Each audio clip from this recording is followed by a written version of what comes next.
Do I?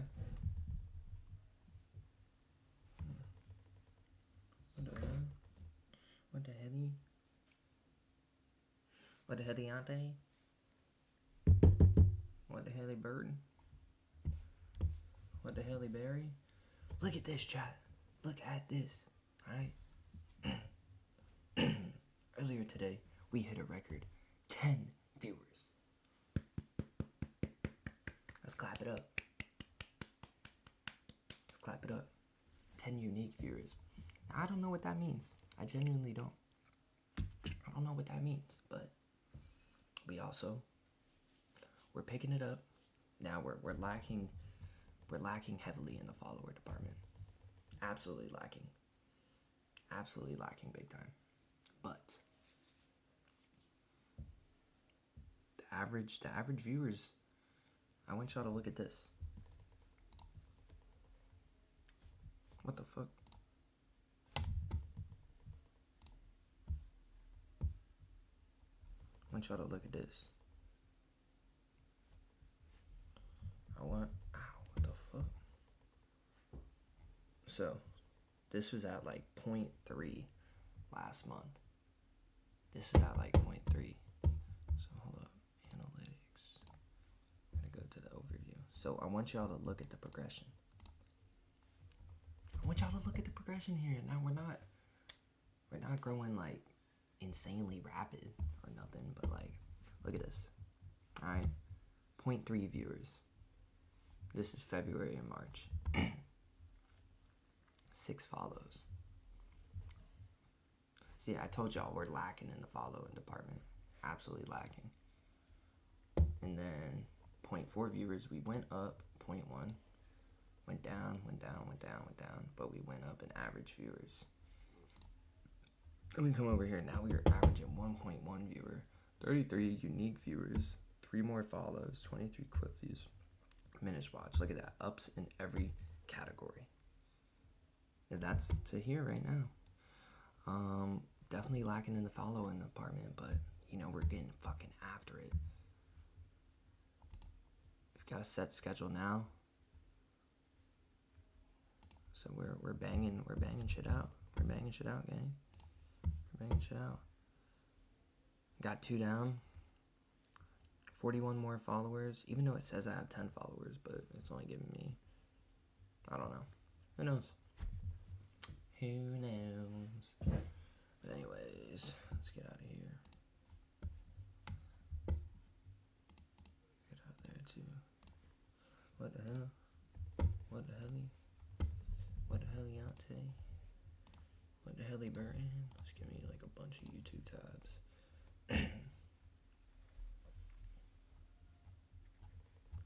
What's like a good conspiracy theory that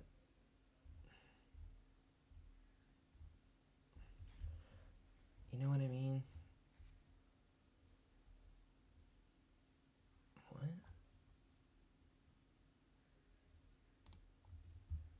Guys, UMGC is waiving the application fee through May 30th. You can transfer up to 90 credits toward your degree and save big with low cost tuition.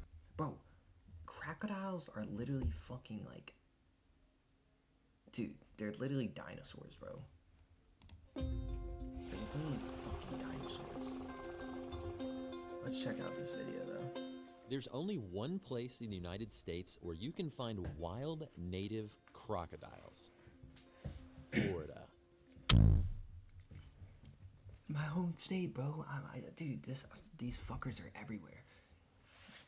Let me tell you fuckers. Let me tell you fuckers. All right, if you come to Florida and like you are not from here, any body of water that's a lake, just any body of water, there's an alligator in it. All right, just letting you know. So like, tread lightly, literally, because these fuckers are everywhere. I mean, one of these fuckers got someone at Disney one time. They got a little kid. Like, bro, I think that's the whole story.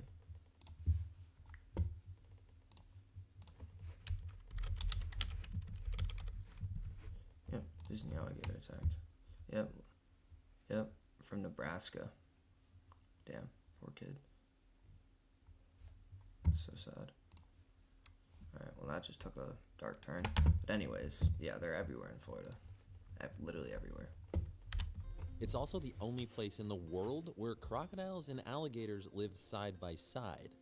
But some of the strangest surprises lie in one of Florida's most unexpected locations. The Everglades. This isn't a wild swamp or a hidden river. It's a vast man-made maze of water stretching for miles Bro, the in the Everglades. shadow of a nuclear power plant. Why do crocodiles gather in this unexpected place? And how has a landscape shaped by splitting the atom become home to one of America's rarest predators? This is interesting. Hold on 1 second. Let me make sure this isn't copyright.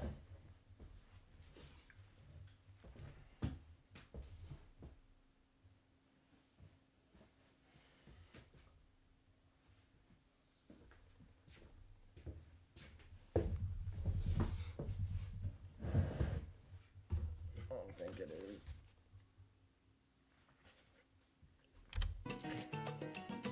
South Florida, the land of sun-soaked beaches, palm-lined streets, Miami, swanky Miami, South Beach Miami. hotels, and Miami crocodiles. and crocodiles. American crocodiles, to be exact. Cousins of the Nile crocodile, these aren't invasive species like so many of Florida's weird reptiles. They are native and rare. While they might look similar to their more common neighbor, the alligator, there are some key differences.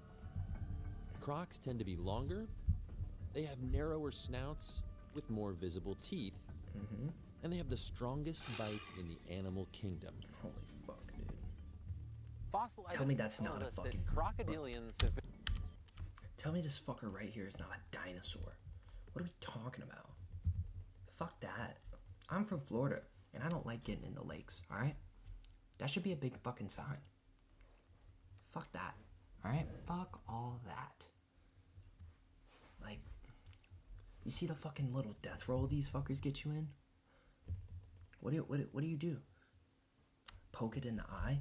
You can't see. You can't see if you're in a lake. You're cooked. Fossil evidence tells us that crocodilians have been around for over 80 million years, dating back to the time of the dinosaurs. What was I just saying? This is the first time I've watched this video. You can't even make this shit up, bro. Their My lineage IQ's remains largely different. unchanged, which is a testament to their resilience. At its peak, South Florida's crocodile population may have numbered 3,000 or more. But by the mid-1970s, those numbers had plummeted to just a few hundred. What the hell? Why? But some of those elusive reptiles found an unlikely sanctuary right here at Turkey Point Nuclear Power Plant just south of Miami. Oh. What the hell? Turkey Point was built in the 1960s to generate electricity for South Florida's booming population. Energy from this plant powers nearly 1 I million don't know if there's homes. someone in here right now, but there is. But what makes Turkey How's your Point night going? unique isn't just the size or location, it's what surrounds it. Not sure. Might be multi-shade. One of the Hold up. misconceptions that we have is that there's some radioactivity to the cooling canals, and really that's not the case. The crocodiles here are living in the brackish water that is just cycling through the plant, but not actually touching any of the radioactive equipment. The canal system is massive. It's 168 linear miles of cooling canals. You can actually see it from space. The water passes through the nuclear plant to remove excess heat. Damn, what the Water hell? then cools as it travels through the canals. So it works in the same way as the radiator. Once the cooling water has exited the plant, it takes about 48 hours for it to cycle back through again. At first glance, this just sounds like an industrial solution to an ordinary engineering problem. Hold on, before you pay for yet another app to I was manage really your getting team, into let me the introduce you video. to Connect Team, the one platform that replaces. But over the years, these canals have become something else entirely. Both of our nuclear units went into operation in the early 1970s. And then in 1978, while doing some work on site, we found a crocodile nest. Crocodiles were in a lot of trouble. We're talking about a population of about 150 to 300 animals in the 60s and 70s. The intention when we built the power plant and when we built the Colon Canal system was not to have some amazing habitat for endangered species. Once it was created and we recognized that we did have a crocodile nest here, it was really there that we started to learn more about the crocodiles that we had here on site. We really have three things that are necessary for the crocodiles. One, the Cooling Canal system is an ecosystem in and of itself, and so it has the prey that the crocodiles need to eat. We have elevated berms that are used for nesting, and really one of the biggest reasons is because we don't have public on site. We have this whole network of canals where crocodiles can live freely and not worry about human encroachment. But the presence of crocodiles in these waters isn't just some strange nature sideshow. They play a critical role in this ecosystem. Crocodiles are at the top of the food chain. Without them, the rest of the food chain falls apart. They're the cleanup crew. They keep other populations in check. Unlike alligators, crocodiles can tolerate salt water thanks to special glands that help them expel excess salt. They prefer coastal, brackish, and saltwater habitats, the same habitats where the humans of Florida like to build homes. Oh, hell no. As we built houses, we were taking away a lot of the habitat from crocodiles. So what's So as the crocs the of difference South Florida between like lost their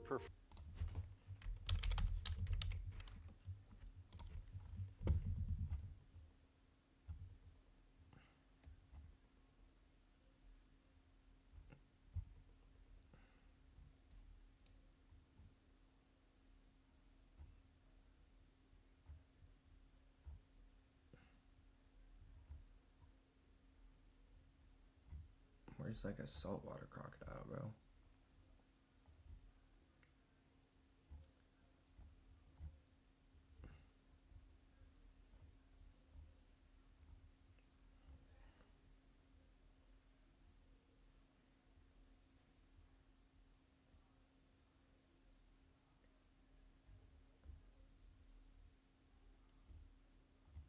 I don't know. What the fuck?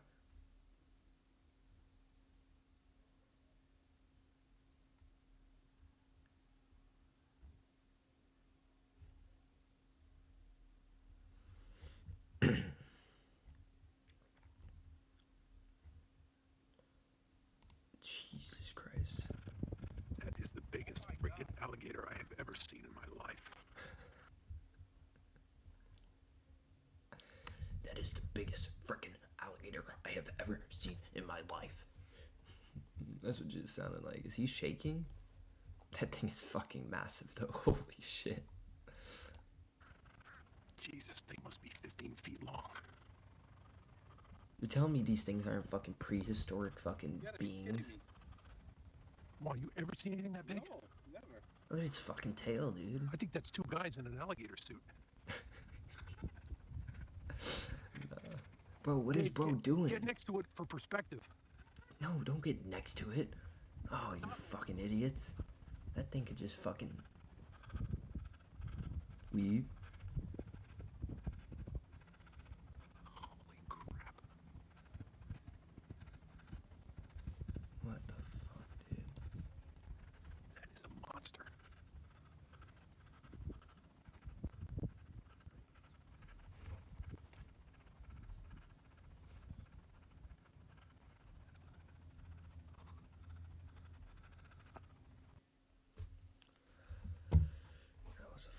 monster, dude. Holy shit.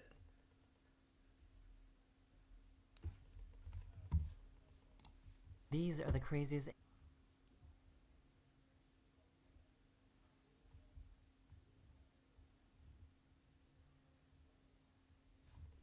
14-foot gator.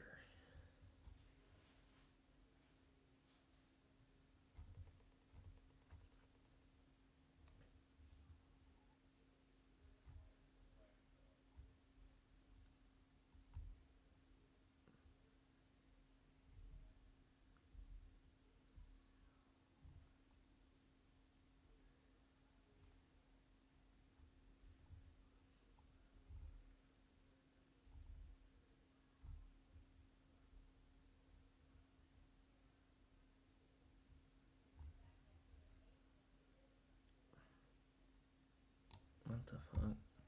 This officer was by himself on a routine welfare check. What he didn't know is that he might be talking to a killer. Just past midnight on November 14th, 2022, a Milwaukee police officer responded to a welfare check in a residential neighborhood. The caller was concerned for their 75-year-old neighbor, who lived with 31-year-old Israel Webb II, a man who shared no familial ties. Officers were likely unaware of Israel's criminal history, which included armed robbery, carrying a concealed weapon, theft, and multiple disorderly conduct charges. What? According to a community briefing, upon arrival, Israel spoke through a window and agreed to let an officer inside. Oh shit. And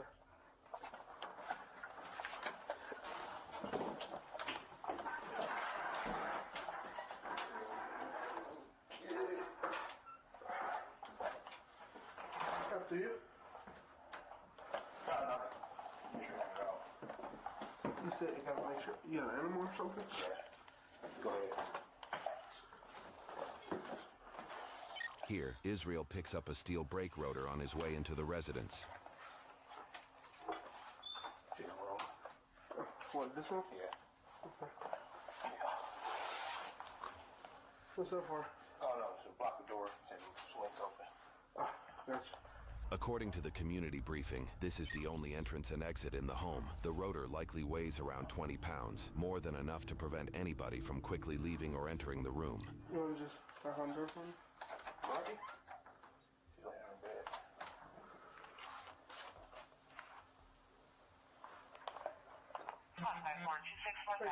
Dorothy! 20 foot. Where's your bed at? Yeah. Come after you. You got any lights here? Yeah. You got the lights on? She can pay a bill. Oh. Hey, you just go in there for me? Yeah, no. What do you mean? She's right here. Oh. She's right here? Yeah. Dorothy?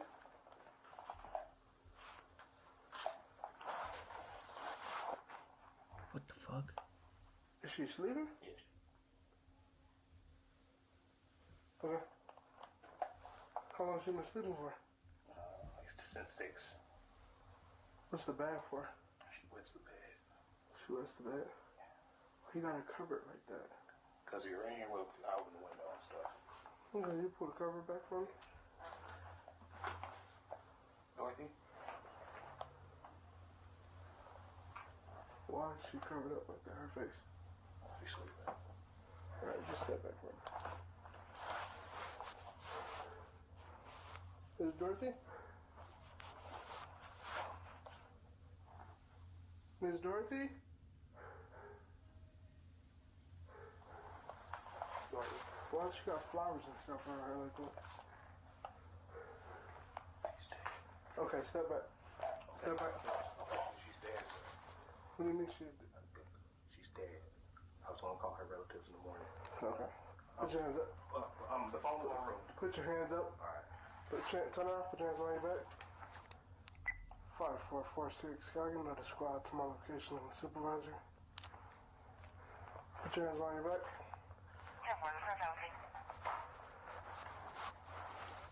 You don't got any weapons or anything like that? See? Turn around. Don't even look at me. Hands behind your back. You're looking at me. Don't do that. Why are you look? No, you're not gonna get shot, but you looking at me like that is kind of making me nervous. Stop looking at me. Don't do that. I'm telling you. Stop looking at me. You're gonna get tased. You hear me? Just letting you know. Don't do that. All right? I got a taser right now. Okay. Just letting you know. Okay. All right? Please. All right? You shoot in the face. No. Please in the face. No. Her relatives. Call her relatives. No. Call her relatives, please. Don't. Make that other squad 1017, please. Please. 12-5-7-2, but you also responded. 1017, 5-7-2. No. Come work. Don't move. Just don't move. Put your hands up. 60. Because you're doing too much moving and you're making me nervous. I'm going 60. Seatbelt for that. No. Just don't move. Seatbelt. 10.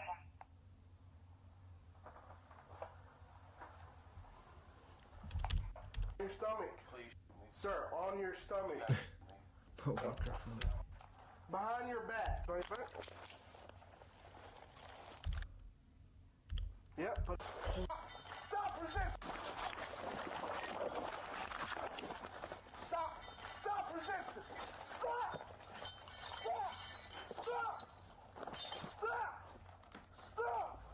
According to a community briefing, the officer attempted to handcuff Israel but secured only one wrist before a struggle began. At this time, the officer pressed the emergency button on his radio, signaling for immediate backup. During the altercation, Israel allegedly used this 2.5-foot metal pole and attempted to grab the officer's firearm. Stop!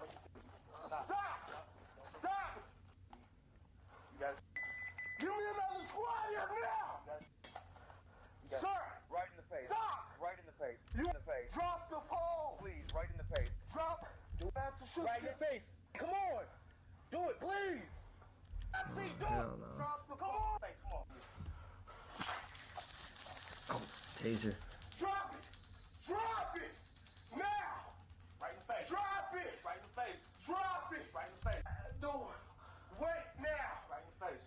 Drop the weight. Right in the face. Drop the weight. Right in the face. But ultimately had to kick down the door to assist. Subject is that girlfriend. I'm in that squad. Right in the face. Come on. We are from the road. Don't take me, man. Don't take me, man. What? Drop the weight. He said do it.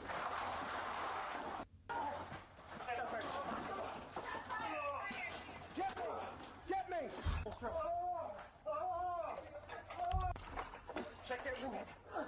To a community briefing, despite being tased, Israel threw the brake rotor at the officer, prompting the officer to fire his handgun. This photo shows the damage caused by the rotor, which was allegedly just inches from hitting the officer. Israel allegedly continued to resist other officers, but was eventually taken into custody. Emergency medical services were immediately sent for Israel, and he survived the injuries. The 24-year-old officer was treated and released after minor injuries. The officer had 4 years of service at the time. A medical examiner was called to assess the 75-year-old woman, who had no signs of trauma. It was later determined she died from lung cancer, though the exact time of death remains unclear. An investigation was opened to determine if the use of force was justified after the officer-involved shooting incident took place. During this investigation, the officer was placed on administrative leave. On December 5th, 2022, roughly 3 weeks after the shooting, the Milwaukee County District Attorney found the use of force was justified. The officer will face no charges regarding this incident. For this incident, Israel was charged with 1 count of battery of a law enforcement officer, 1 count of resisting an officer, and 2 counts of bail jumping, which was linked to a $2,500 signature bond for prior disorder.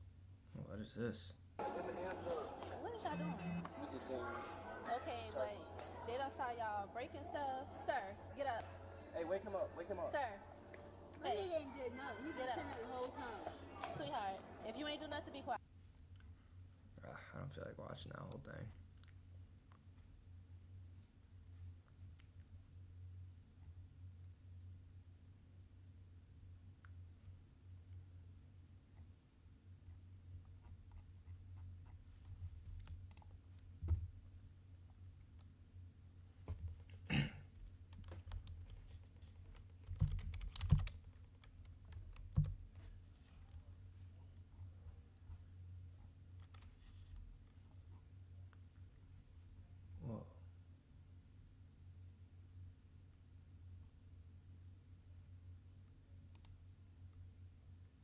decided to attach to the Voyager spacecraft's.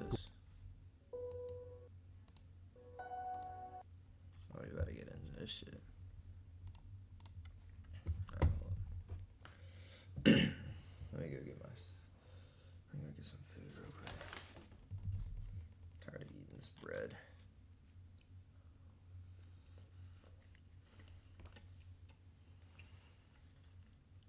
Bread's gas though.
Alright, chat. We're back. I just had to grab some food. Post this TikTok real quick.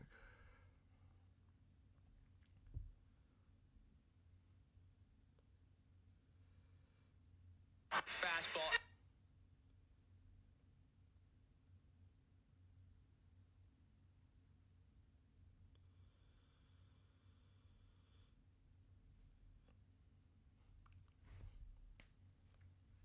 Let's just hop into this video.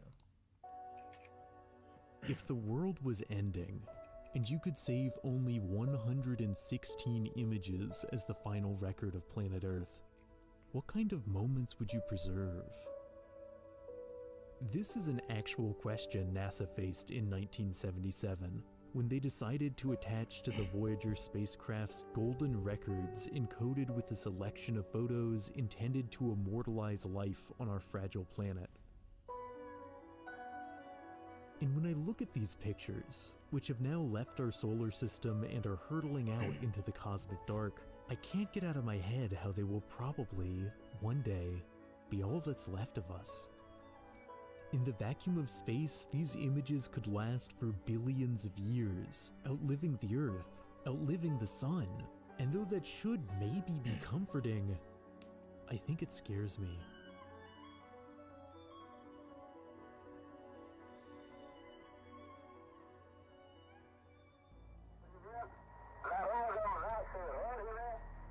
Space has long been a birthplace of existential dread. Early astronaut programs were haunted by concerns of space madness, the theory that humans would be mentally and spiritually broken by entering the celestial abyss. It makes sense. Space is a death trap. Without a spacesuit, the very blood in your veins would form bubbles that block circulation, the neurons in your brain exploding with pain until lack of oxygen causes you to pass out, with death arriving just 90 seconds later. Even a successful voyage involves a prolonged period in cramped seclusion surrounded by the hostile dark. Though space madness is no longer an official term, anxiety, mood swings, and severe emotional distress have all been documented in those who have touched the void. The idea that a human mind plunged into the infinite sea of space might, drown, has crept into the foundations of how we depict the cosmos. In 2001: A Space Odyssey, the narrative begins in the shallows, depicting a clean, orderly future of space travel that would have been comforting to its late 60s audience. Yet in both the film and the novel, these early space scenes are a facade, a veneer of fathomability concealing the gaping maw of the unfathomable. The deeper you descend into the story, the clearer it becomes that all the artificial gravity and neatly divided meals amount to a futile attempt to give order to a chaotic universe. Like space itself, 2001 ultimately proves immense and impenetrable, feeling like something the mind wasn't meant to fully encompass. I got an A interview counterpoint to this vastness exists in Andrei Tarkovsky's film Solaris. The story of a psychologist sent to a research station where all crew members have become trapped within their own memories. Solaris is technically another tale of spaceborne madness. Yet while 2001 spans from the dawn of humanity to a nebulous future stage of evolution, the scale of Solaris is intensely personal. Despite primarily taking place in space, the film, like the characters, constantly flashes back to small, intimate moments on Earth.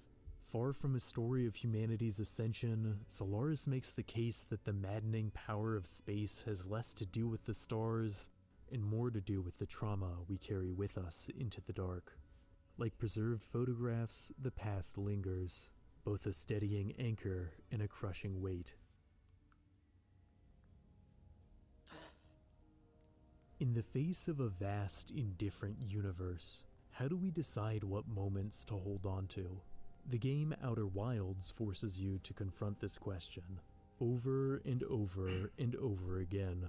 You play as an alien exploring the cosmos in a worryingly low-tech spaceship, and the main thing you do in Outer Wilds is, well, die. The game is a crash course in why space is so nightmarish, but every failure is an opportunity to learn from your mistakes. Because, spoiler alert for the first 22 minutes of the game, Every time you perish, you're sent backwards to the start of a time loop. It's a mechanic that changes the value of each moment. Though I remained cautious for my first few loops, I soon began to throw myself into the void without care, all my fears of space blown away. Simultaneously, I began to skip over smaller moments. Why waste time roasting a marshmallow or speaking with a friend if all this is going to be reset anyways? Yet at the end of each life, Outer Wilds displays images depicting all you've accomplished, your very own golden record. It's a feature that subtly reframes what experiences are significant. Watching the sunrise might not get you any closer to beating the game, but when your life literally flashes before your eyes, it's the moment that stands out. Yet there's this other moment that stands out. Late into the game, I became separated from my ship. I wasn't too nervous at first. I knew I could definitely catch up with, oh wow, that's really moving. Caught in the gravity of a planet, my ship faded further and further out of view. Soon, it was hopeless. And as I looked out across oblivion, I realized this loop wasn't going to end until I ran out of oxygen. And though I knew I'd wake back up where I started, the thought of drifting until then, waiting for my inevitable demise, made me feel, well, it reminded me of a historical fragment I'd learned long ago. The first living thing to orbit the Earth was a dog named Laika, part of a Soviet experiment to discover the harmful effects of space on a body. Laika's journey through the stars was designed to be strictly one way, sent to space on board a tiny metal coffin. It was assumed she'd die in space from running out of oxygen. Instead, the craft overheated. The last words she likely ever heard was a biologist saying, "Please forgive us." My ill-fated drift through the cosmos didn't end when I ran out of oxygen either. Instead, my body slowly fell into the sun, the voyage concluding in premature flames. Of course, unlike Laika, my journey then continued, although the unsettling experience stayed with me. On board her doomed craft, Laika's heart rate accelerated to 3 times its usual rate. She was terrified. Did she also feel betrayed, I wonder? Did she understand enough of what was happening to feel betrayed? There's a photo of a dog on the golden record, meant to commemorate the loyalty of our canine friends. It made me so sad, bro. Please forgive us, Laika. Should she forgive us? The trajectory of this ship is unchanging. In Douglas Trumbull's Silent Running, a vessel is on an unalterable path towards annihilation. In Claire Denis's High Life, a vessel is on an unalterable path towards annihilation. In Cecile Richards' Under a Star Called Sun, a vessel is on a... you get it. As a piece of interactive fiction, Under a Star Called Sun stands out from the 2 films, telling through pixel art and short snippets of text the story of a lone cosmonaut whose ship is drifting into the sun. Yet despite their hopeless status, the explorer continues to care for the plants on board their condemned vessel. It's a ritual the protagonists of all 3 pieces of media take part in for different reasons. In Silent Running, the plants are the last specimens of vegetation from a barren earth, a final record of green that must be preserved. In High Life, the plants are the sole source of food for the main character and his infant child, a matter of survival. Yet none of these characters is going to survive for very long, though they continue to obsess over their plant's health, maintaining routines even knowing the end is coming. I check on the plants in the greenhouse. I check for bugs. I check the moisture of the soil. I check the dust on the leaves, and when no one is around, I hum to them. Like the crew in Solaris, the astronaut in A Star Called Sun is trapped in their memories, the ship's interior sometimes distorting into a street corner from their past. Memories invade the film High Life with similar abruptness. Vignettes from the main character. Last video I asked y'all what's a valid reason to get bullied. I love this dude's videos. This dude's gonna blow up soon. I mean, he's doing pretty good. Oh, he's a Pacers fan? Bro probably happy as hell right now.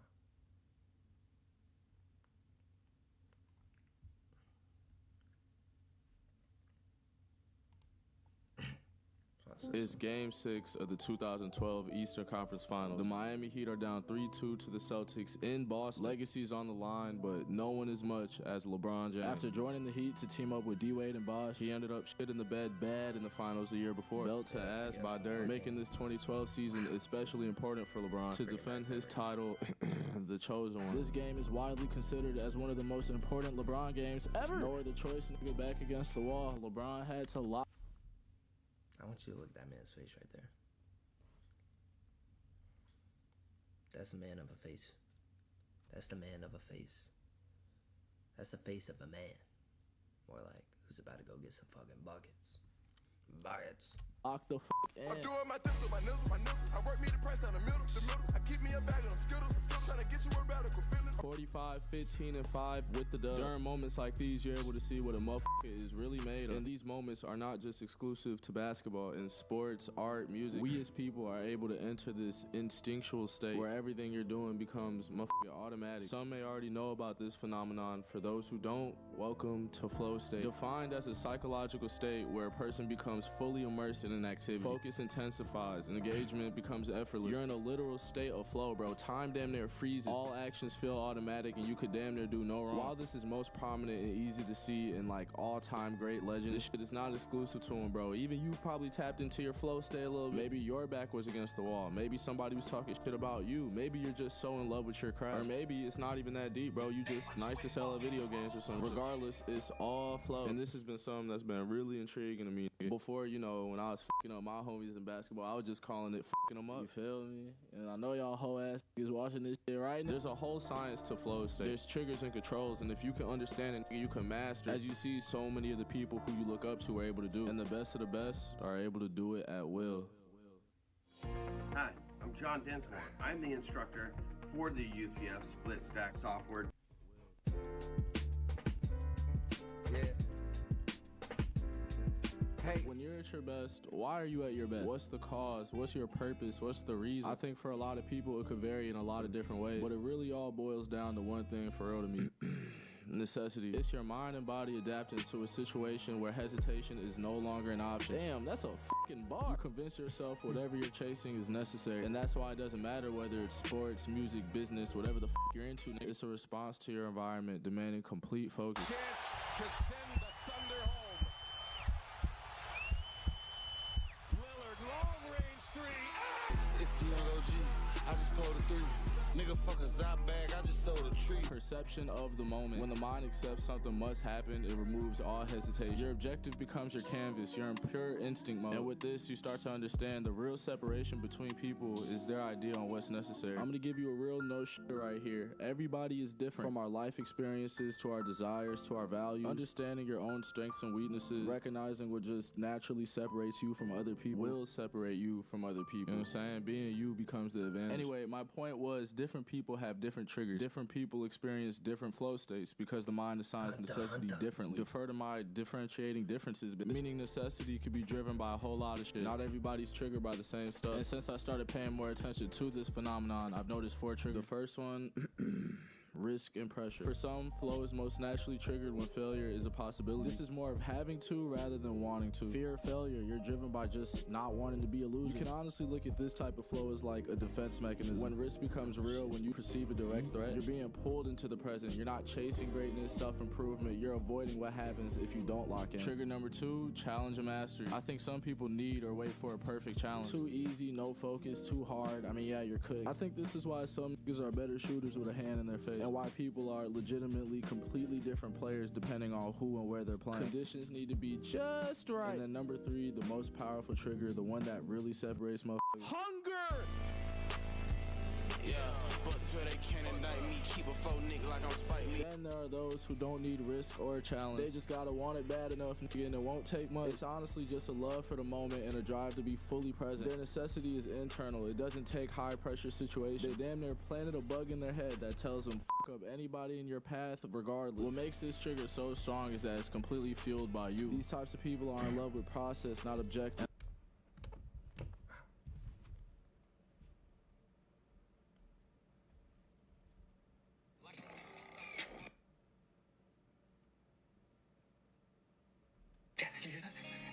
going to spend a lot more years here. Oh my god. Look, my panties are wet. Oh.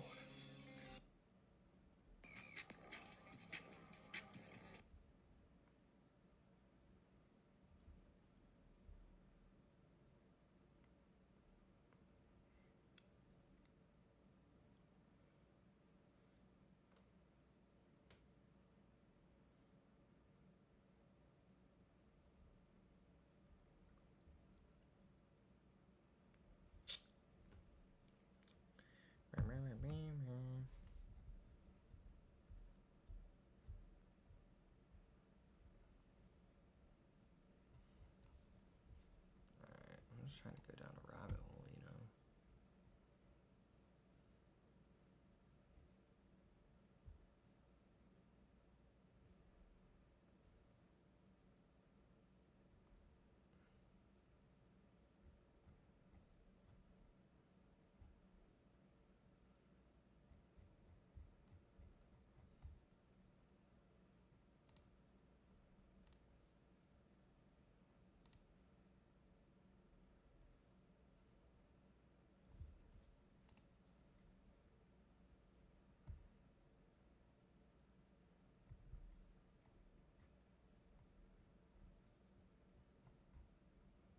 I might just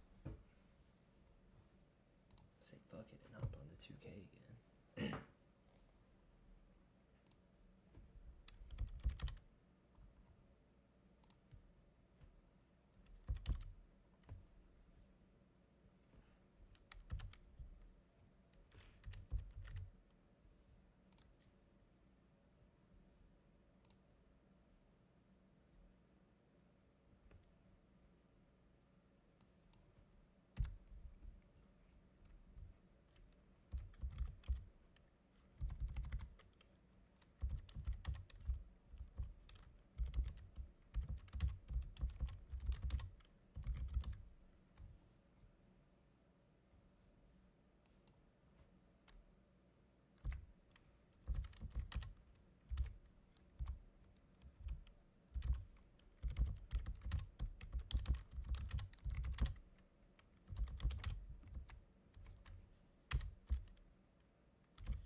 Young move that brand new bread, get your brand new, hey, brand new pot, new stove.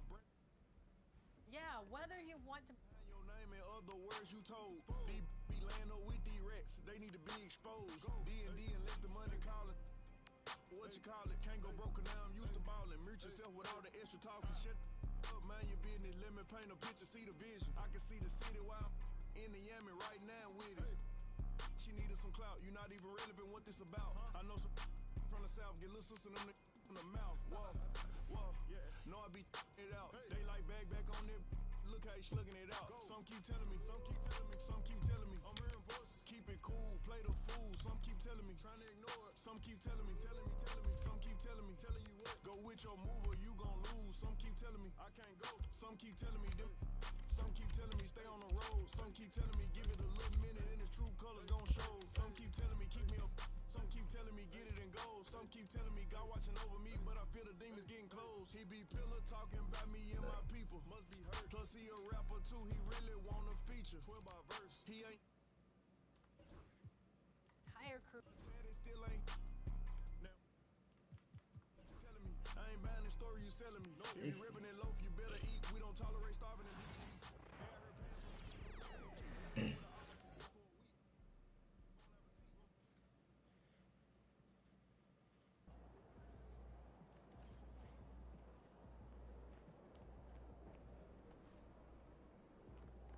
What you want, Dom? First game in the pros. I'm sure your Yeah, we phone is lost. blowing up. No, I haven't had a chance to look at. Makes sense. Look, emotions run high when a game has just ended, okay? All I'm asking is that you take a moment to think before you respond. Words can get twisted easily in the league, and what might seem like a harmless bit of bragging could be taken as a slight. Teammate, by an opponent, a coach, you name it. I'm under a microscope now. That's right. All ears. Triple decker PB&J. Are we 12? Sounds like a lot of sugar. Dude, come on, it's great, I promise. You gonna cut off the crust too?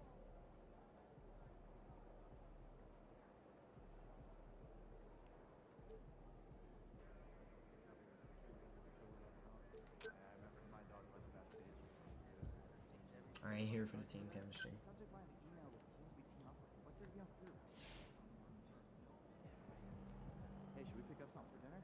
Congrats to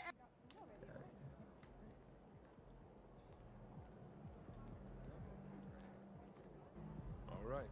You got your feet wet. Now the real work starts. Whatever it takes.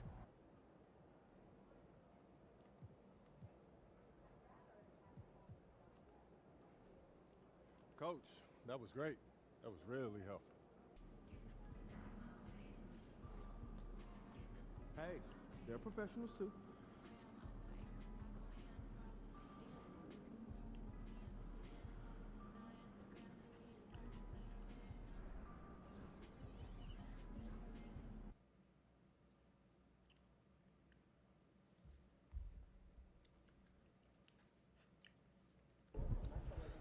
Time to warm up. Get ready to rock. Team's about to tear it up. Team's already worried about stopping you, MP. Yeah, they would. Worried as hell. Worried as hell.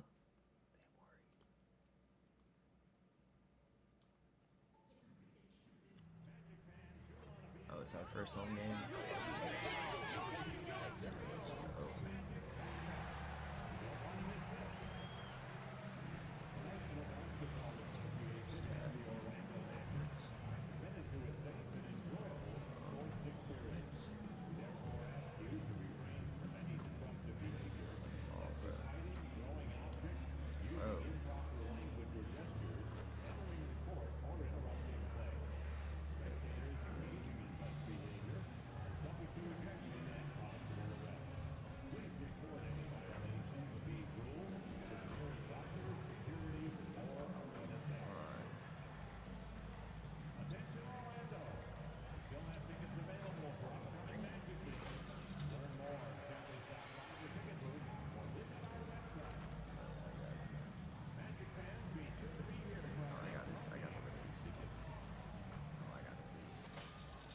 The home debut for this team and the home debut for the rookie. Hello out there, and get ready for some NBA basketball on 2K Sports. This is Brian Anderson. I'm here with Hall of Famers Grant Hill and Doris Burke, our reporter, Allie LaForce, and the starting lineup for the Nets.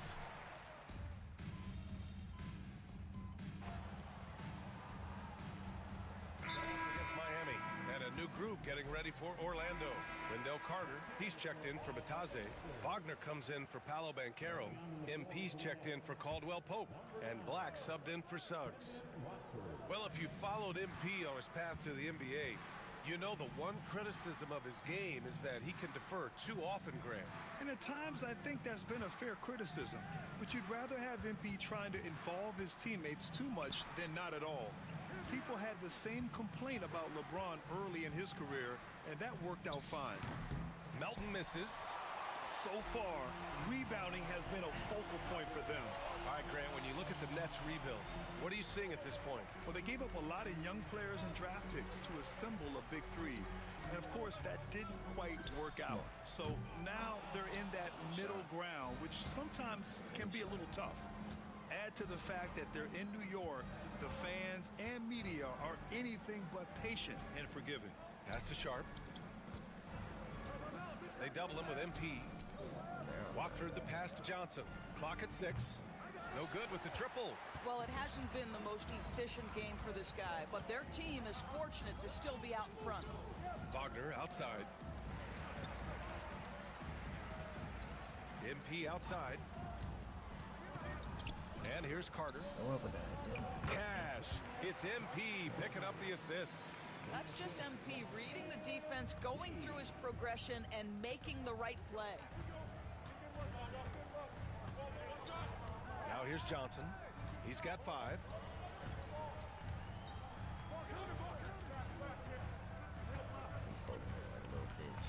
Sharp a screen on Wagner. From deep, Johnson. That shot missing. Offense is coming free and easy as we wrap up the first. It's the Nets up 4. After this break, we'll be...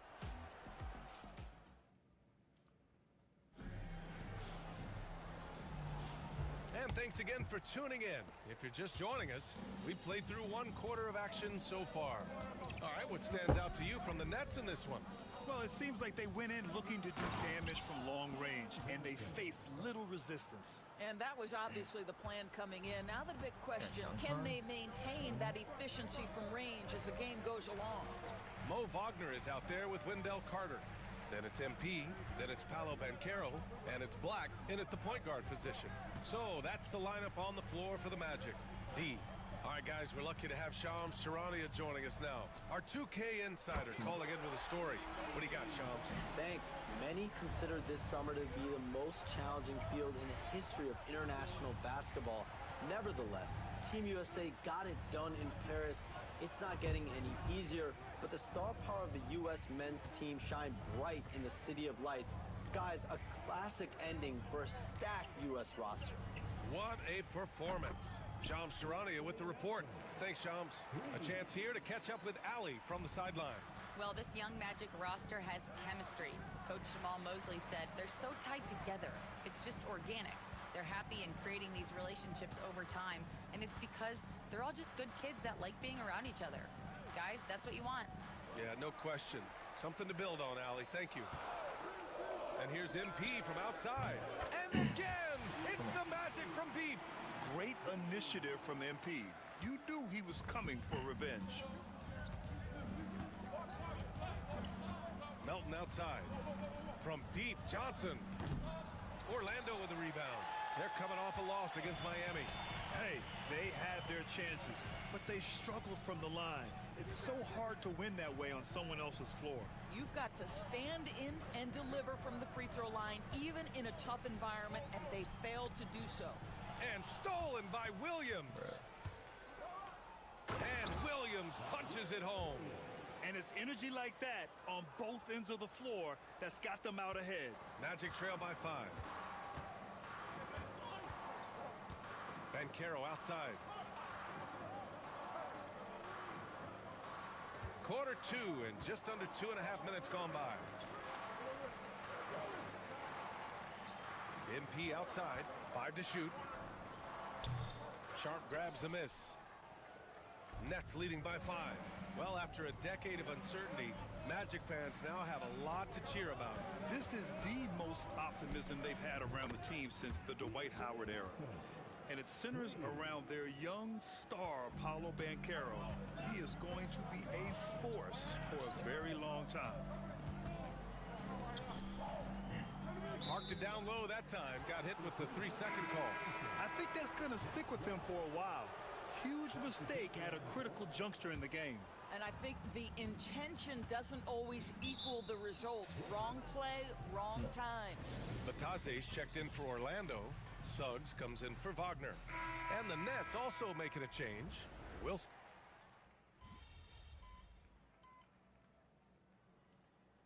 Down by 9. So we conclude the first half. Brooklyn out in front, up by 9.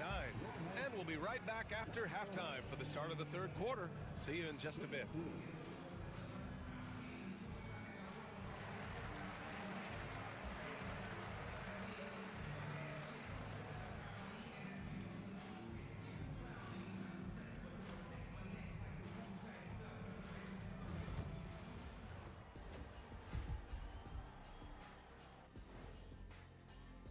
Take a look at Orlando. Starting the season. Turning back now to that game we've been watching. A positive for... Where the fuck did I put that shit?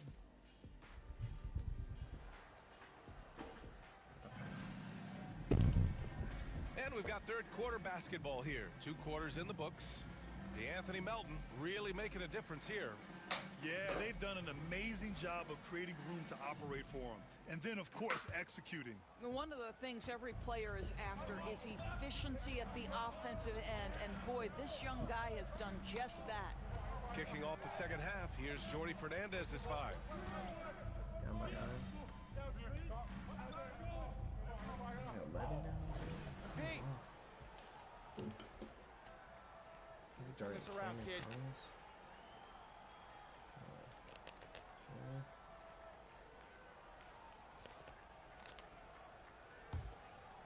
And here in the second half of play, we're just over a minute in. Russell to pass to Thomas.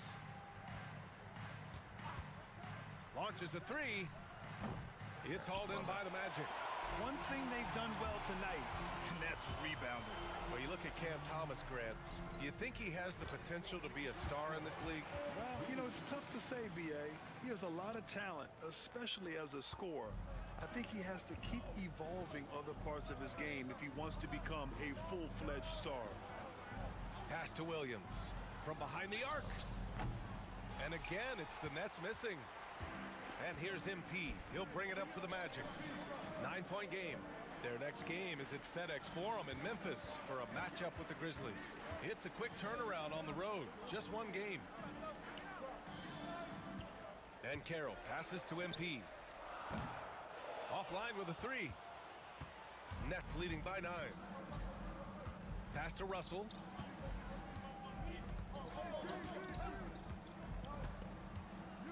Here's Johnson. Inside. Here's Claxton. Uses the glass on the layup.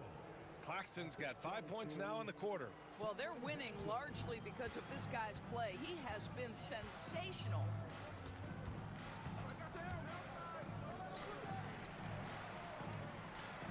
Banchero the screen.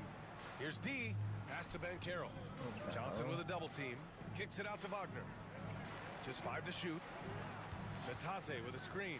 And here's MP from outside. Drops in the 3. MP's got 8.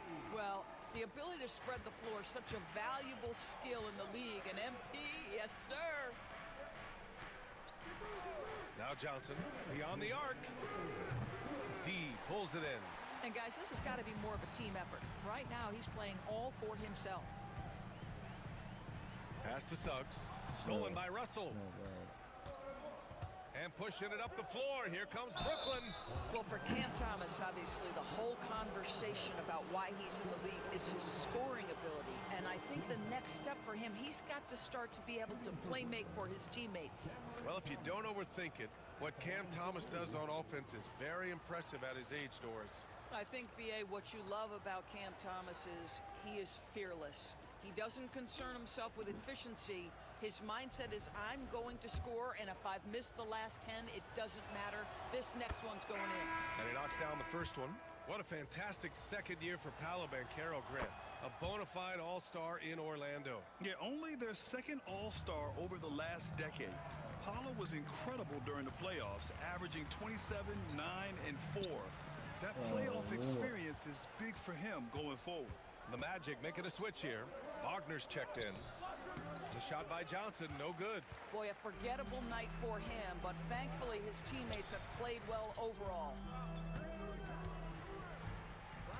Suggs, the pass to Banchero. Kicks it out to MP. Wagner for three. Cash. It's MP picking up the assist. They're getting torched on the perimeter. 4 of the last 5 buckets have been threes.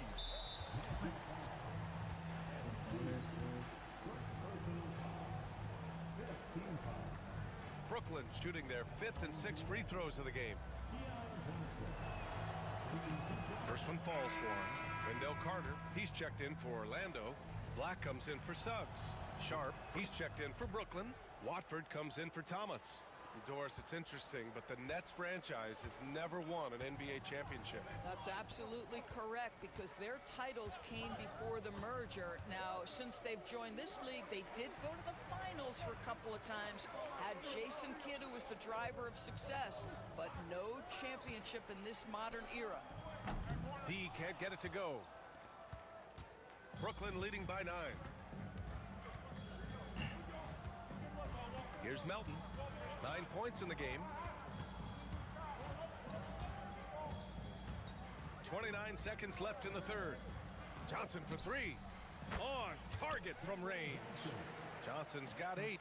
The catch and shoot is exactly what you're looking for. Cam Johnson, one of the best shooters in the league. Here's Black. Banked it in off the glass. Their spacing isn't quite as good as it was in the first half.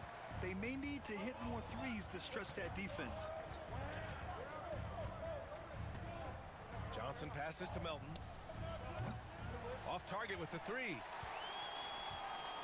Up in time. It doesn't go for him.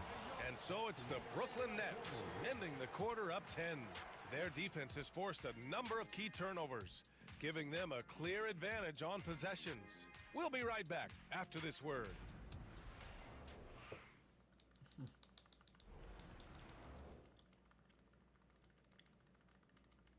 And a worthy candidate tonight as we take a look at our State Farm assist of the game. Talk about painting a magnificent picture with that, Don. Just a great decision and a perfect delivery. We call that putting it right in the pocket, and he knew what to do with it once it was there. And this is it. Glad to have you along for this fourth quarter. We've got Banchero. Wagner is out there with Wendell Carter. Then it's MP, and it's Black in at the point. So that's the lineup on the floor for the Magic. And here's MP from outside. Rebounded by the Nets. And just terrible defense. I don't know how he missed that shot. Now Melton. Pass to Johnson. Unloads. Wide open, but he couldn't capitalize. And for him, that's a great look. Expect him to go right back to it if it's available. No doubt. Very good play call, good execution. Sometimes it just doesn't fall. The basket counts and 1. He'll go to the line, a chance at a 3-point play. Yeah, that play shows Banchero's strength and his determination. I'll say this, Banchero is a guy that opponents can't forget about for a second. And you see it in all the defensive attention he gets. Teams show him all kinds of different looks, and he draws a bunch of double teams in isolation. Isaac, he's checked in for Wagner. And here's Melton. Outside Sharp. From deep, Johnson gets the 3 ball to go. And the Nets lead by 10. Have to show more effort defensively. Everyone knows he can do that from deep. Well, to me, that's just inexcusable. You start to wonder how much they really want this basketball game. Sharp against MP. 6 on the shot clock. Knocked loose. Johnson against Carter. Oh, it's blocked. It deflects off the backboard. And the Magic pushing it up now. On the wing, Isaac. Guarded by Sharp. Orlando making some changes. Wagner's checked in for Carter. And it's Jalen Suggs in for Isaac. Final quarter here, and we're just over a minute and a half through it. Nails it from beyond the arc. Well, the catch-and-shoot game is definitely in the bag of MP. And the timeout called here by Jordi Fernandez, rallying his guys to make sure they all know the plan. Orlando making some changes. Batase's checked in. Bro, why'd they sub me out? Bro. So we see the Nets taking the W here. It ends up being a fairly easy road. That's ridiculous.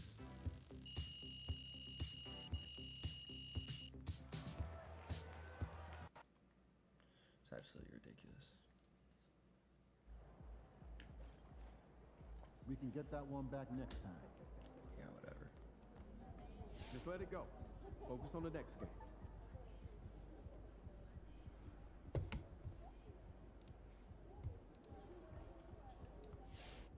I've talked. I see a.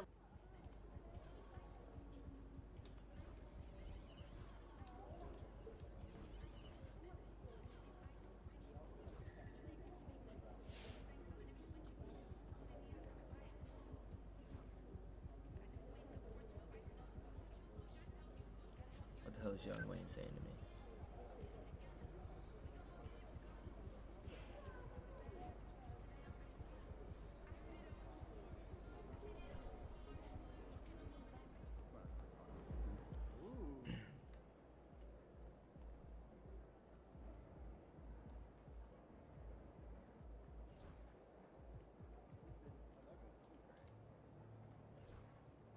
How's your dog doing? Oh, he's good. He's just.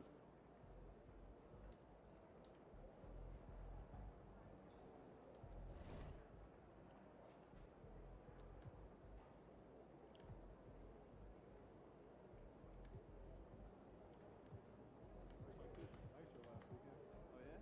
I was up at the top. Oh, I sat right near the glass. I got $20. You? 25. $5 difference. That's ice cold. I had no idea.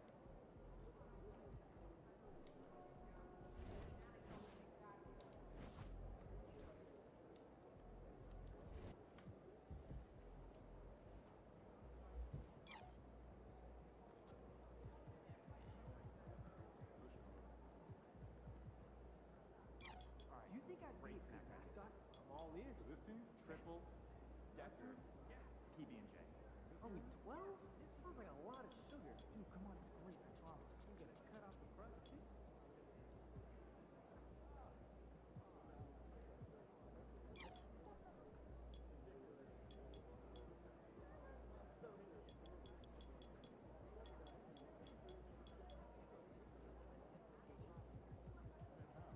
Hey, should we pick up something for dinner? Oh, we got some already at home. Yeah, but those...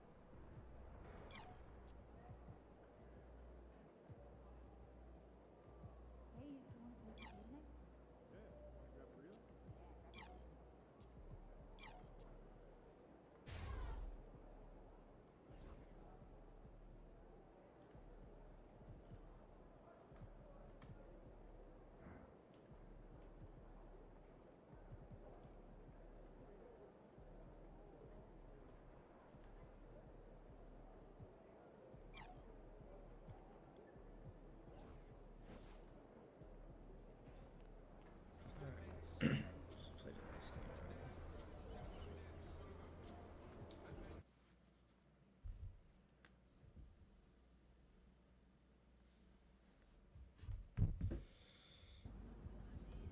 Great music, great ribs.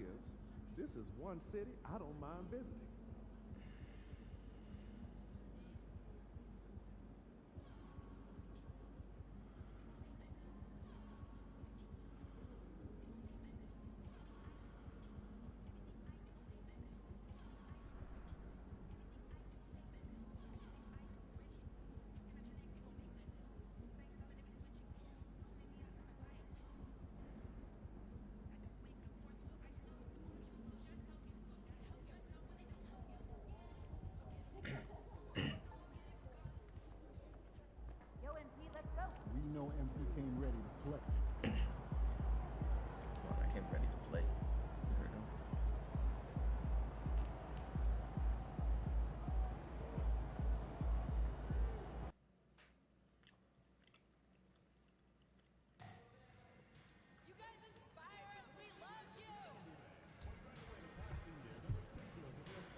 It obviously is in full swing, and so is the NBA.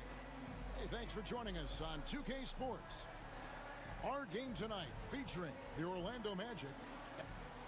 And this is what the schedule looks like coming up for Memphis. On Monday, they'll defend home court against the Chicago Bulls. Then on Wednesday, they'll host the Brooklyn Nets. I ain't start, man. That's some foo-foo shit. Checked in for the Grizzlies. Santi Aldama comes in for Wells. So Orlando going with an almost entirely new group here. Wagner's checked in for Goga Bitadze. Wendell Carter comes in for Paolo Banchero. He's checked in for Kentavious Caldwell-Pope. And Black's subbed in for Jalen Suggs. And one thing to note, MP has vocalized his desire to be the top rookie in this class. He wants to outdo his peers every time he's on the floor. And I love that MP is walking into this league with his sights set high. But guess what? He's got his work cut out for him. When you look at the names in this rookie class, now we get to enjoy watching him chase his dreams here in the NBA. Good luck to MP on the journey. And if you talk to guys who know MP, who grew up with him, they'll all say that he lets his game do the talking. And he's got a very business-like approach to himself when he's on the floor. MP can dish it back if you come at him, but for the most part, he's letting his numbers speak for themselves. And with that, let's go over to DA with a report on MP. Thanks, Kevin. As you know, there's still a lot of season ahead, but we've got a couple of opposing rookies in this one. When I asked about tonight's matchup against a fellow rookie, MP told me he's made it a goal to prove that he's the best player in this class. He's got a lot of confidence, Kevin. A ton of confidence, David, and that's something you got to have in this NBA. They've been beating them to a lot of those loose balls and rebounds here to start. Oh, and he jams it right over Wendell Carter. Wow. Yeah, and Morant just makes it look so easy pulling off a move like that. Unreal. Wagner has screen on Morant to the inside. Can they get it? And finish off by Wagner. I'll tell you what, I'm not sure these guys can keep this up. Well, you expect there to be peaks and valleys, but you've got some excellent scores on both sides. Desmond Bane getting it done for the Grizzlies.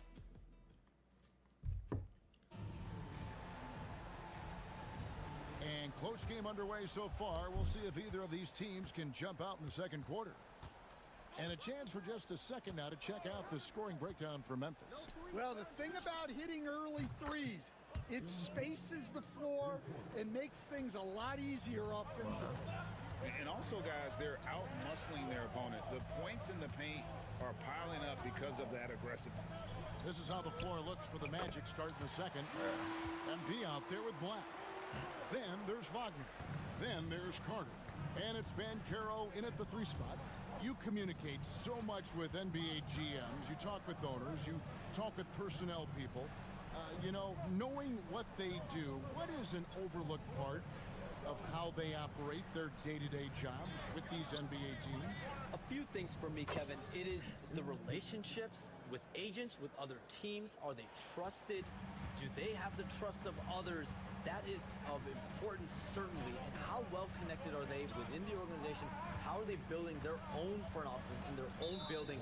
But their thirst for information, their ability to use information to strategize, that is something that occurs every single day. Because if you know something is happening with a specific team, that could shape how you want to strategize your team moving forward. And the Grizzlies making a change here. Wells is checked in. Here's Pippen. And it's Wagner with the rebound. Orlando's gone 4 of 8 tonight from three-point land, shooting 50% on the 3-ball here. They get it again. And he uses the glass on the layup. Look, he craves that contact. Carter Jr. almost daring you to try and stop him. We're closing in on 2 minutes played here in the second quarter. Jackson a screen on Banchero. Here's Aldama. The shot goes in. First shot, first basket. Hey, Shams, no one is keyed on the league like you. Is there an under-the-radar trend that you're seeing around the NBA, or the next thing that you're anticipating may happen with the way the league will sway one way or the other?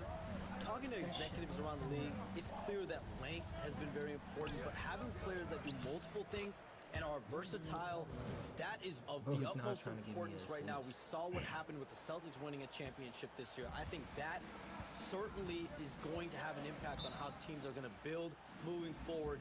Like the Celtics, you want to have players, 3 to 5 players that are playing heavy minutes for you, that are doing everything out there on the floor, not just one particular move. And the Grizzlies call their first time out of the game.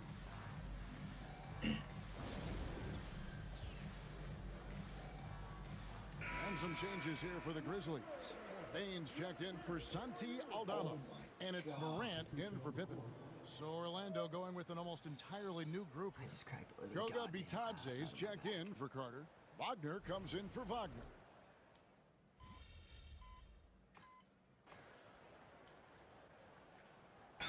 Checked in for Brandon Clark. And the Magic making a change here as well. 2 minutes D, he's checked in for Banchero. It's disrespectful. Pass to Edey. Payne for 3. Rebound by the Magic. And Shams, what an absolute delight it has been having you courtside with all of us tonight. Thank you so much for taking time to join us. It has been a true pleasure. Thanks so much for the invite. I can't wait to do it again sometime. I'm honored. I'm privileged. Oh, we are going to hold you to that. Thank you again. Oh, wasn't that wonderful? Easy to see why Shams has so many sources around the game. He's so easy to talk to. Yeah, it's all about relationships at the end of the day. When the conversations come easily, that suits his purpose as a reporter. Good on that shot. And with that, the Magic lead is cut down to 1 on the bucket from Bane. Wagner outside. 24 seconds left in the first half of basketball. MP against Bane. 6 on the shot clock. Here's D. Stolen by Jackson. Morant against Suggs. Pass to Bane. And stolen by Wagner. 1 second left. No good on that one. And that'll do it for the first half. A competitive game so far. Magic out in front. They're up by 1. Live from the FedEx Forum, you're watching 2K Sports. You know what I was just thinking about, fellas? The NBA has lots of bright light. And talking about our game involving the Magic, not... And that's all for us. Now it's time to send it back to Kevin Harlan for the beginning of the third quarter.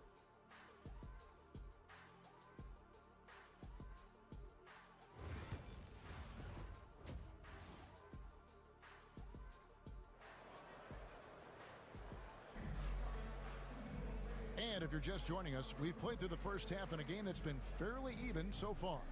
Desmond Bane really making a difference here. Well, we'll find out if they were able to find an answer for him.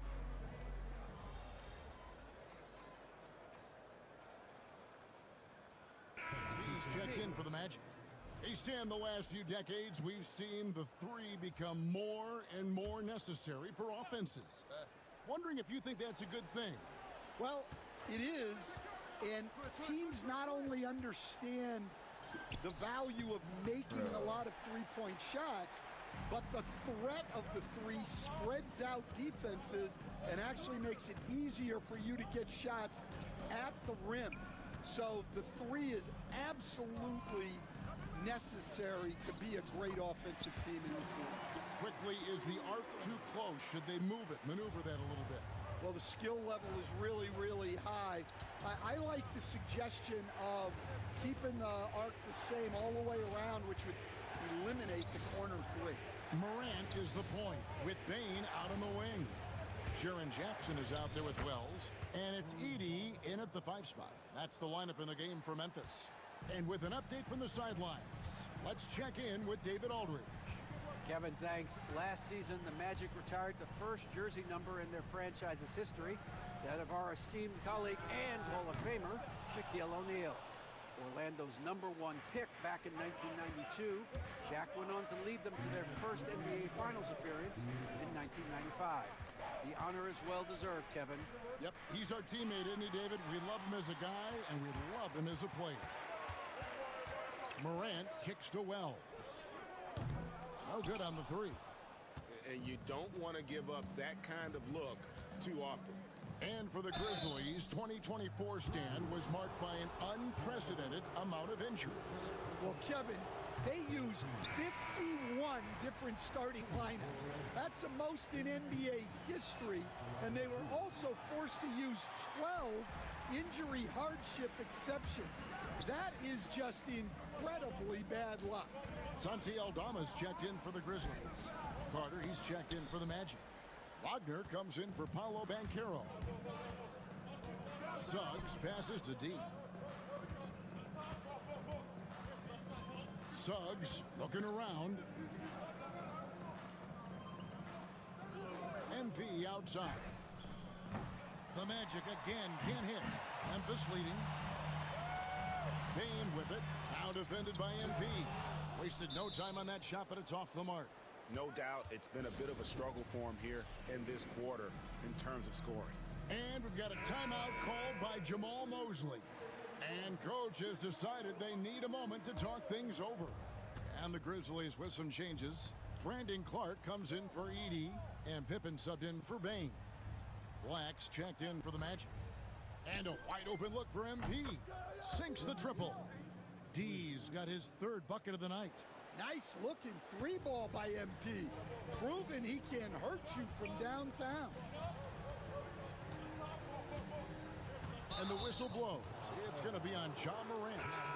That will get him his fourth foul of the game. TO #5 for him in the game, and that's way too high of a number for any one player. Luke Kennard, he's checked in for John Morant.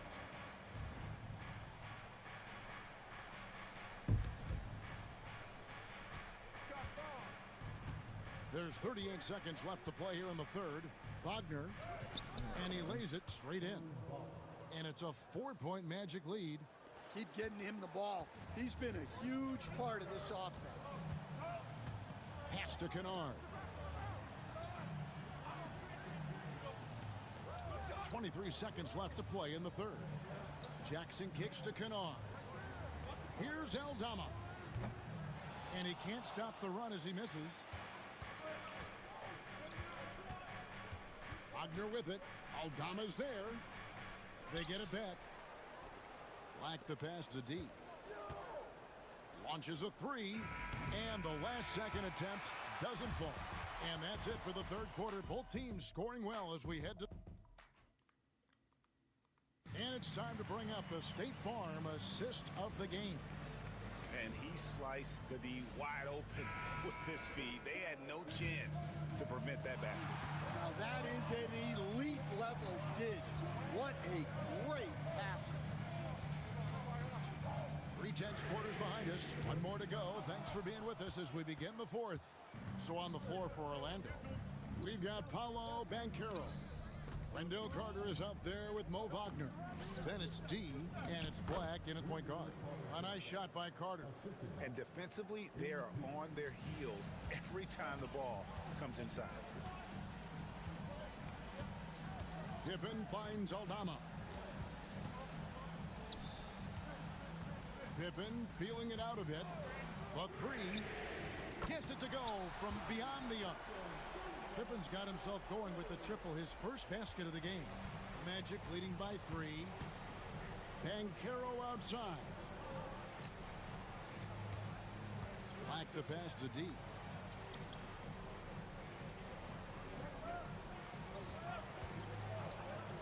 Back to Black. Black at 6. MP against Bane. The three from MP.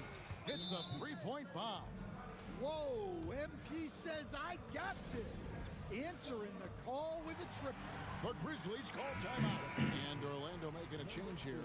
Houston's checked in. Right now, let's send it over to the sidelines and get a report from David Aldridge. Thanks, Kevin. Well, Memphis's head coach had some words for the team during the break. Now, Coach told his players, hey, they're feeling the pressure over there. Keep pressing, keep fighting. They're starting to crack. Now, let's get this game even, guys. Thank you, David. And now, David Aldridge has an update for us on Jalen Suggs. Dave, what'd you find out? Kevin, I caught up with the head athletic trainer for the Magic. Oh, that is not what you want to see, and it sounds like it's a serious injury. This was a team that was struggling a bit, so losing him hurts extra. But they have to cope with the loss. Back to you. All right, David, thanks. Well, guys, certainly not the news his fans were hoping for. Yeah, not at all. I mean, it sounds like he's got a long road ahead of him in terms of his recovery. That's just awful news. You really feel for the guy, and you know everyone in the NBA family is wishing him a speedy recovery. And that one's good by Clark. You gotta know, this is Clark's skill set at this stage of his career. He takes quality shots when he's inside. Banchero kicks to MP. Banchero, a screen on Bane. And it's D missing. You know what? His finishing ability, not really at the level that you would expect from a pro, but he's going to have to start playing with more force. Here's Pippen. And that'll be 2 free throws coming up. Officials on the call with the foul. Nice work to get it inside and draw the contact. And a look.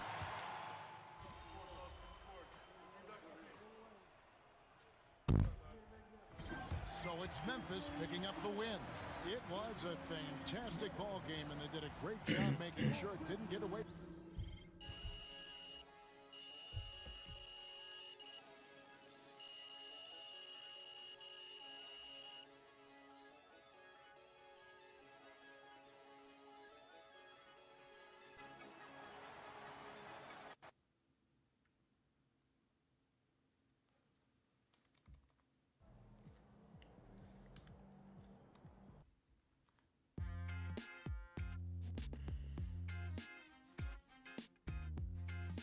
Welcome in to the Jalen Murphy Show. I'm your host, Jalen Murphy. I know more about sports than you do. That's debatable. Watch your mouth, Russ. We got a great show for you today, starting off with a brand new segment, Trash Talk Do's and Don'ts. Oh, I'll start. Don't tell people how to trash talk when you were 7th man with a rickety jump shot and the handle of a precocious 4th grader. Okay. Do keep your mouth shut if you spent most of your career waving towels at the end of the bench. You know what? You've been selling me short since college, man. How about this? We could have won a championship, but you looked me off to take a double-team 30-footer at the buzzer, buddy. For the last time, Russell, you weren't open. I was open. Guys, I was open. I was wide open. Just, if I may, can I just say, wowzers. I'm so looking forward to learning from both of you, and more data is always... Sorry, man. Tough game tonight. Rest, recuperate, get ready for tomorrow. So how you feeling about your recent play? Not gonna lie, Coach, I feel pretty good. So do we, which is why we think you're ready to run with the starters. Coach, damn right. You playing with me? Oh my gosh, that's great. I've been looking forward to this opportunity. Now, remember when I told you this is a big boy league, MP? Mm-hmm. When the coaches make a move like this, it puts us in the crosshairs.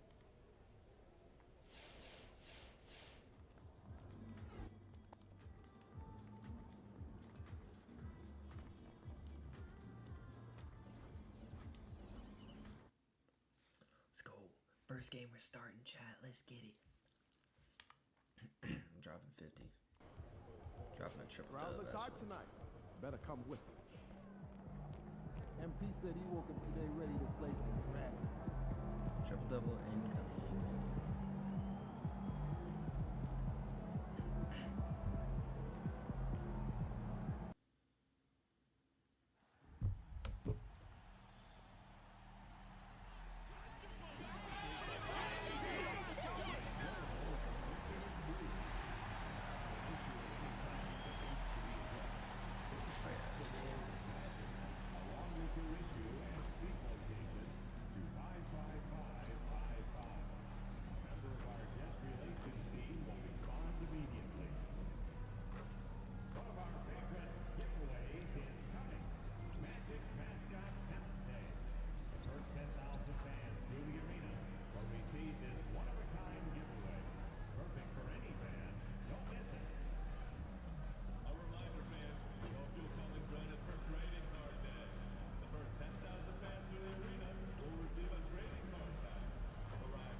Monday.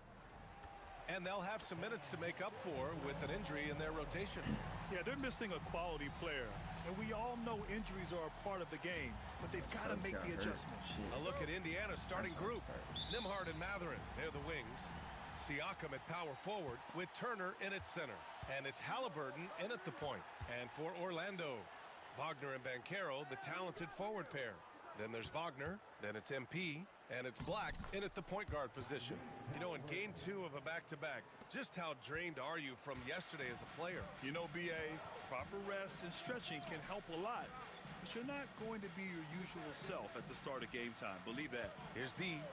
After the basket by Indiana on the other end. And the bucket is good. Well, MP goes through the defense for the score. Wow. A moment to hear from Allie LaForce. I briefly spoke with Jamal Mosley. He said one person we cannot overlook is Tyrese Halliburton. He said the guy has major impact on the game, even when he's not scoring, which he usually is. He sets the tempo for the team. He can defend, rebound, pass the ball. Kid's got it all. Guys? Appreciate the report, Allie. Magic on D. Turner, a screen on Banchero. Here's Siakam. Turner passes to Siakam. Over Banchero. Blocked! Yeah, this is something we might see Banchero work on. Improving his ability to knock away shots. Pacers with a rebound. Well, Clark, he's a former 1-1 back in 2022. The league better watch out. Paolo Banchero is coming. And he's coming with force, BA. Loved him his 1 year in college. Loved his mobility, his strength, his savvy, and all of that on display, as he's going to be one of the bright stars in the years ahead in the NBA. Now here's MP. Last game for him, he picked up 13. And the Magic surprising many league-wide, Clark, with how they've broken through. And the way they're winning, I might add. I mean, rugged physical defense is their identity and calling card. Not necessarily what you expect to see from a young team, BA, at just a skosh under 7 feet. Mo Wagner does all the things you'd expect him to do well. He can be dominant in the paint as a scorer and on the boards. Now here's Matherin. What a tremendous game he played against Philadelphia. Shot clock at 5. Pass to Nimhard. The 3 is up. It's rebounded by Banchero. And so Banchero will bring it up for Orlando. They trail by 1. Here's Black.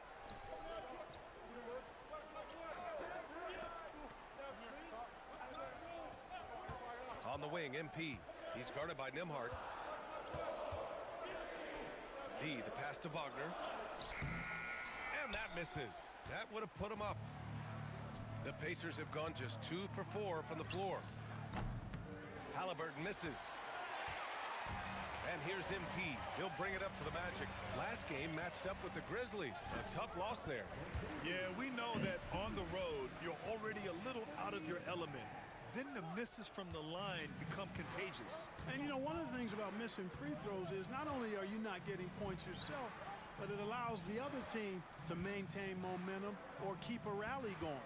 And here's Indiana now, following the bucket by the Magic. And once again, off the mark by Indiana. Wagner, the pass to Banchero. Goes up and lays it in, nice and easy. He can play big and tough. I mean, Banchero bangs his way in. Outside Matherin. Nimhard outside.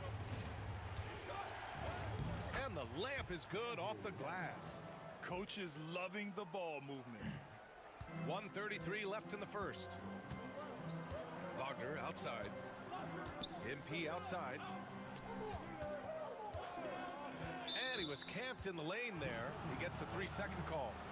Wendell Carter, he's checked in for Banchero. The Pacers also with a sub. McConnell's checked in. The Pacers have gone just 3 for 7 here at the start. Nimhard outside. And a miss there on the triple. Orlando leading. Left side Carter. Back to MP.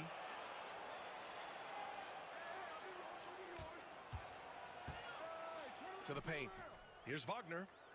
Good, and the assist goes to MP. This is where you want Wagner to have the ball, right under the bucket where he can do the most damage. Pass to Siakam. Goes up on the baseline, and it's good as he snugs it right through the net. He's a potent mix of effort and ability. Hard to shut down a player of his caliber. MP outside, picked by Carter. Oh, there's the alley! Pick works well there, but the defense left a lot to be desired. Yeah, that's not the defense you need. You got to be tougher defensively. Nembhard outside. Outside Mathurin. Siakam outside. Lets it go from deep. Sends it home from three-point land. Siakam's got 5 points. You have to take Siakam seriously at the arc. He can hurt you from there. 3 seconds separating the shot and game clocks. MP outside. Picked by Carter. Pass to Black. Back to MP.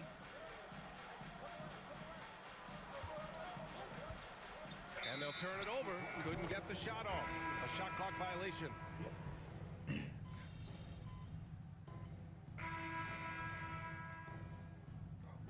New group getting ready for Orlando. Wagner's checked in for Bataze. Wagner comes in for Carter.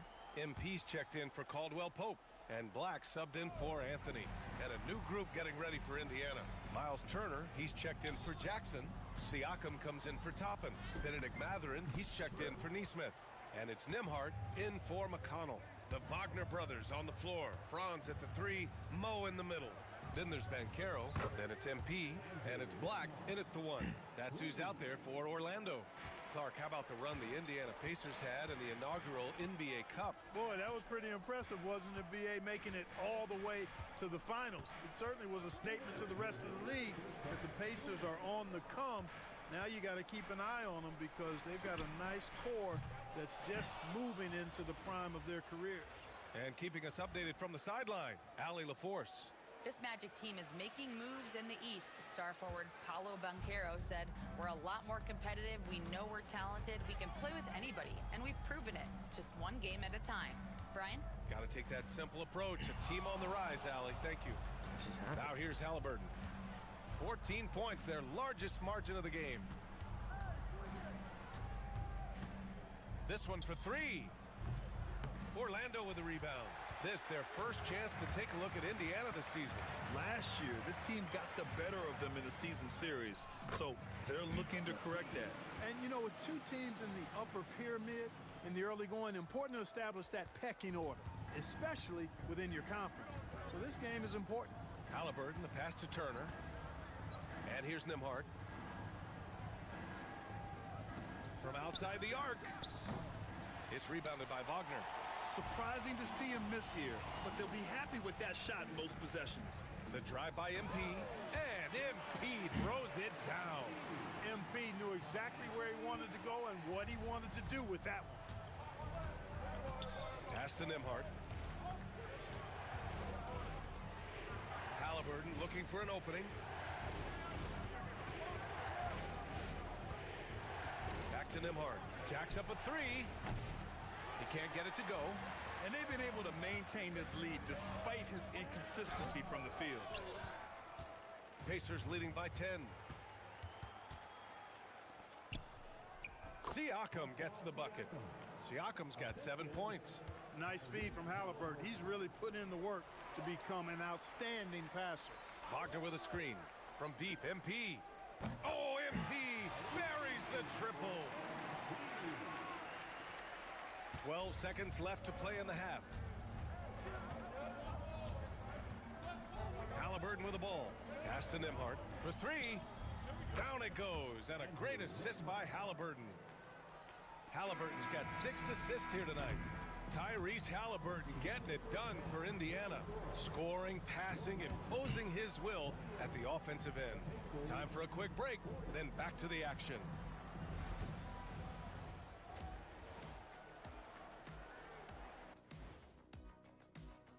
Taking a look here at Orlando. You expect this game to go down to the wire, and if it does, it'll be good for the coaches to see who performs well late in a tight game. Invaluable information, no doubt. And let's talk now about that first half. What a commanding start for the Pacers. I have some research here that might explain everything. Apparently 3 is more than 2. They keep making threes. That's why they're ahead. I can't even begin to tell you how profound that was, big fella. That does it for halftime. Let's get back to game action. Here's Brian Anderson with the start of the third quarter.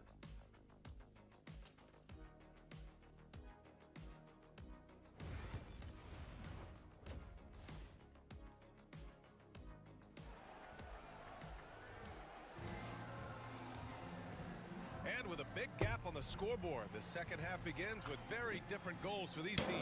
One side trying to mount a comeback, one side trying to protect their lead. Tyrese Halliburton has been sensational.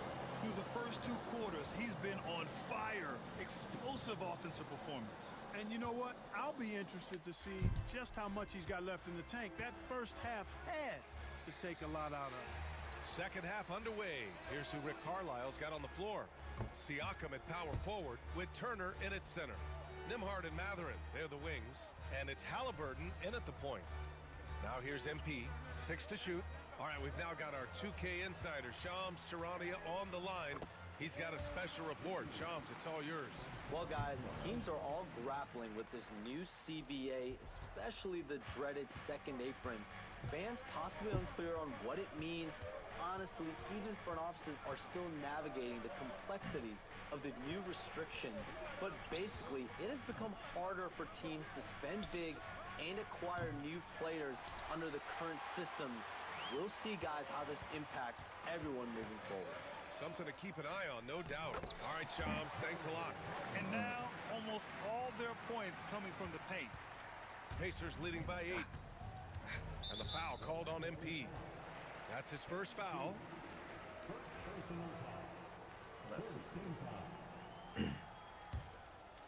Second half of basketball, just over a minute played so far. And it's Rick Carlisle calling timeout here. Coach wants to speak to his guys, maybe alter some of the game plan. And always interesting to look back at last season. These were the NBA's best transition teams. The 4th spot held by the Pacers. They would just push the ball at every opportunity, even when defenders had already gotten back. Banchero against Siakam. Back to Nembhard. That drops, and it comes off an assist from Siakam. Siakam's got his 3rd assist of the night. Magic trail by 10. And one thing that Siakam has always had a knack for, Grant, cutting to the rim and finishing plays. Yeah, he plays so well when he has space to move. He's just great off the ball, and that fits with any team. His ability to convert at the rim makes his cuts that much better. Now here's MP. Banchero misses from close range. Yeah, we're not used to seeing him get bottled up like that. Wow. Well, the defender's stopping the developing fast break. That looks like a transition take foul. He's 3 for 3 from the free throw line. Well, the first 7.5 seasons of Pascal Siakam's career were in Toronto. But Clark, a fresh start here with the Pacers. You know, it's great for the Indiana Pacers because Pascal Siakam wanted to be part of this group. He saw a nucleus of young talent that had a chance to be competitive in the East and chase a championship. So he signed a nice big contract this summer to remain a key contributor for them moving forward. Actually, he'll be the hub of the wheel along with Tyrese Halliburton. MP outside. Banchero the screen. Shot clock at 6. When he's defending, Siakam is just all over you. He's got great footwork and fast hands. You know, he's been off tonight, off his game. At this point, he might want to focus on creating for others. Since halftime, they've missed 3 of their first 4 shots. Still trying to get their legs under them. And another miss by Orlando. And so it's Halliburton with it. He brings it up for the Pacers. They've led by as many as 14. Great speed displayed that time by Tyrese Halliburton. Went right to the rack when he saw the gap in the defense. Here's Black. After the basket by Indiana on the other end. Down low. Here's MP. Power move from MP. Boy, you've got to appreciate the passing there. Results in a great look. Indiana leading by 11, and the foul called on MP.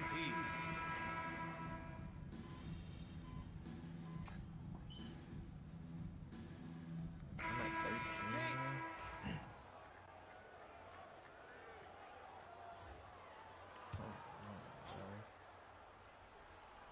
Wagner and Banchero, the talented forward pair. Then it's MP, then there's Mo Wagner, and it's Black in at point guard. So that's the lineup on the floor for the Magic. Out of bounds, it'll be Orlando's ball.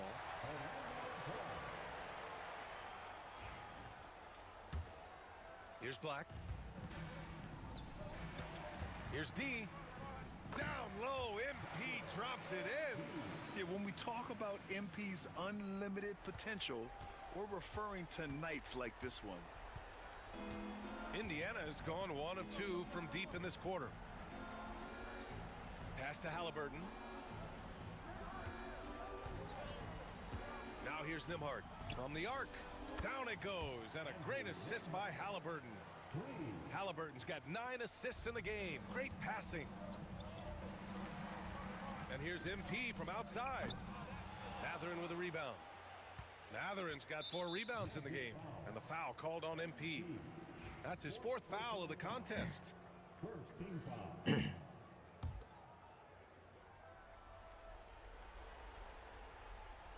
Just about 3 minutes through the 4th and final quarter here. Now here's Halliburton. To the middle. Here's Turner. Lays it up and in off the pretty assist. And the Pacers lead by 16. Does a nice job at capitalizing in the screen and roll. I mean, Turner's IQ and size. Tough to contain when he's rolling to the basket. Well, if you're just tuning in, welcome. We've played about 3.5 minutes into the 4th quarter here. And they just continue to attack, even late in the game, while they're up big. Yeah, I don't think you want to get loose and sloppy or ease up, but it is time for them to start using that clock a bit. MP outside. Banchero the screen. A shot to stop the run. Oh, another miss by MP. Indiana leading by 18. And the distance between the point totals for these teams tells the whole story. Just a fantastic effort, and you have to give it up for the Pacers. This team did a lot of things well tonight. Number 1 was passing the ball. And it was a team that was in rhythm, and they just trusted each other to take the right shots.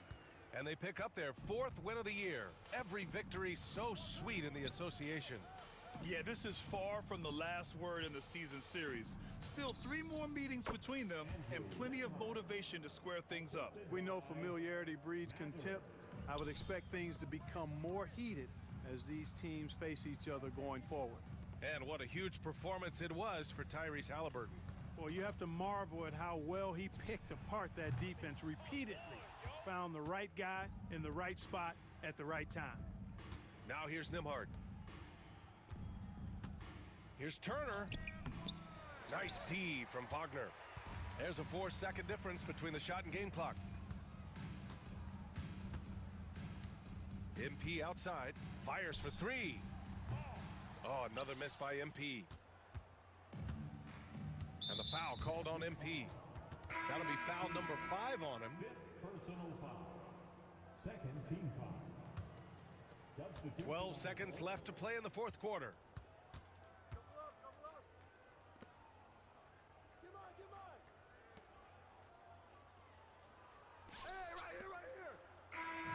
And so it's the Pacers taking care of business in this one. This one wasn't even close. The hometown crowd was waiting for a miracle that never came. Yeah, and this team was consistent throughout. They met every challenge, and they earned this dub. And that's going to do it tonight, folks, for our broadcast. For Clark Kellogg, Allie LaForce, and Grant Hill, this is Brian Anderson. So long, everybody.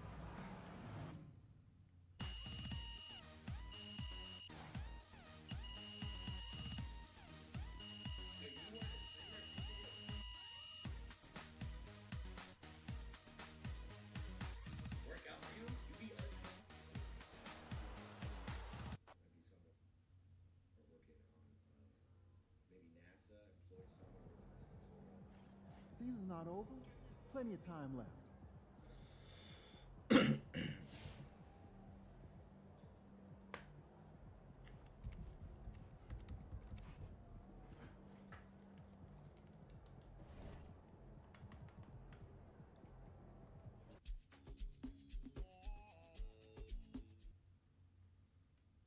WNBA.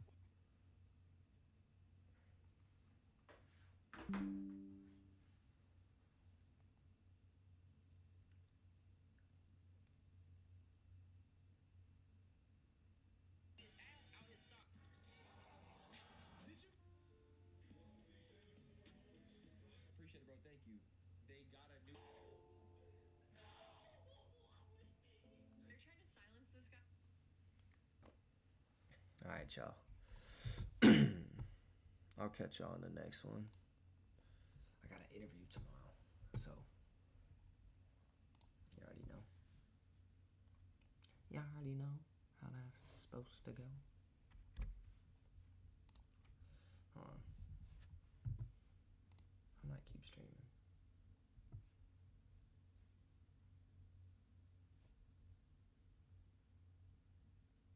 Yo, that's crazy. That's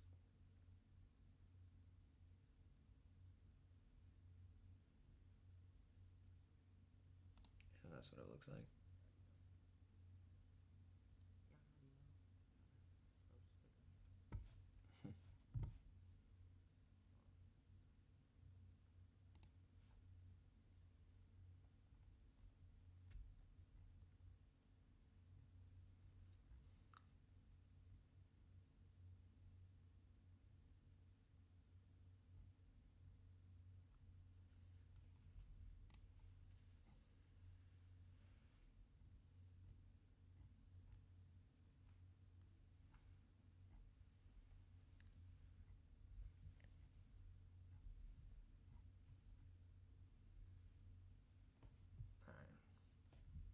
Yeah, I'm gonna keep streaming. I'm gonna just go put my food up real quick.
was that, you might ask? I don't know. About to say,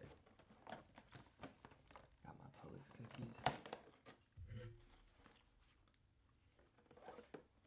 Fuck, let me make this Instagram post real quick.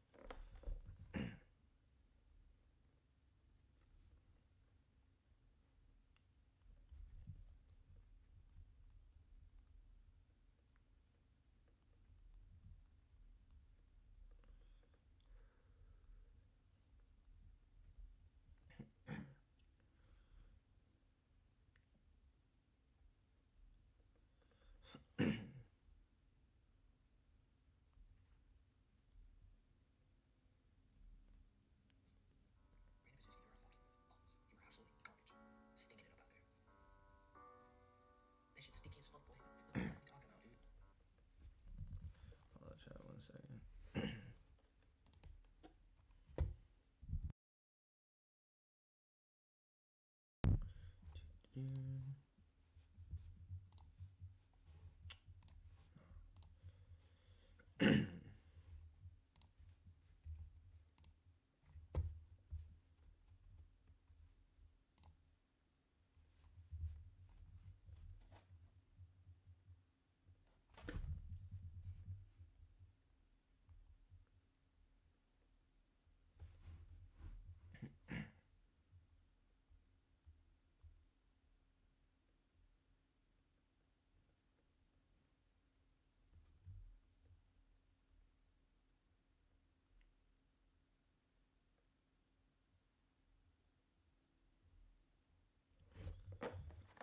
Sorry, chat. I'm gonna post real quick.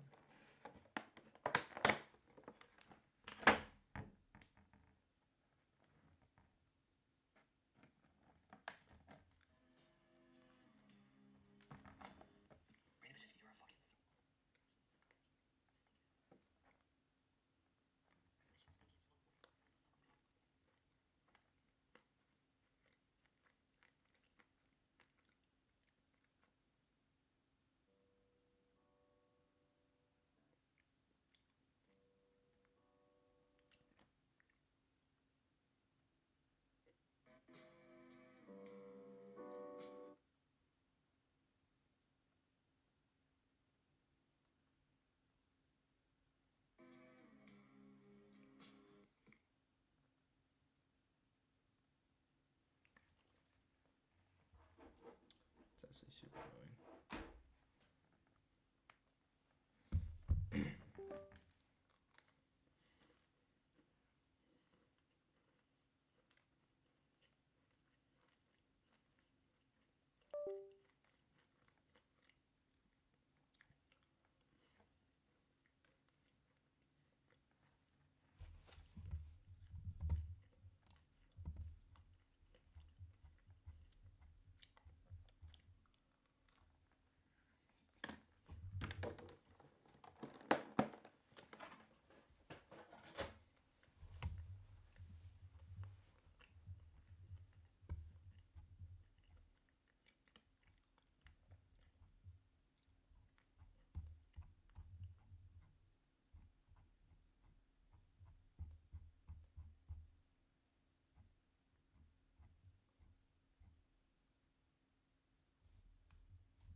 Tone, why should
Second and 9.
Sticky as fuck, boy. Like, what the fuck are we talking about, dude? Oh my goodness.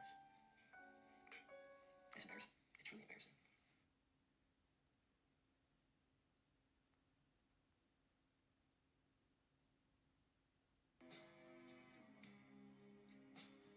Random says you're a fucking buns. You were absolutely garbage. Stinking it up out there.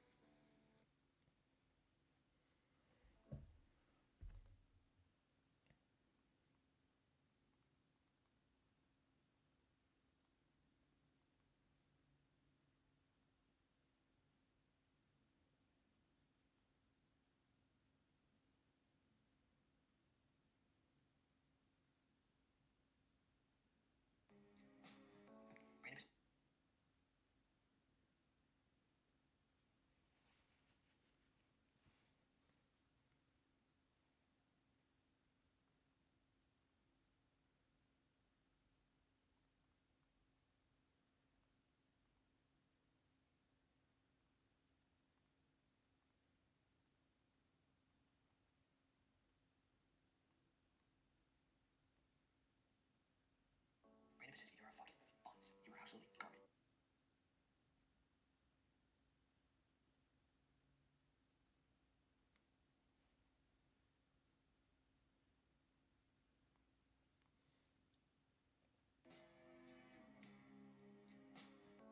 Random says you're a fucking buns. You were absolutely.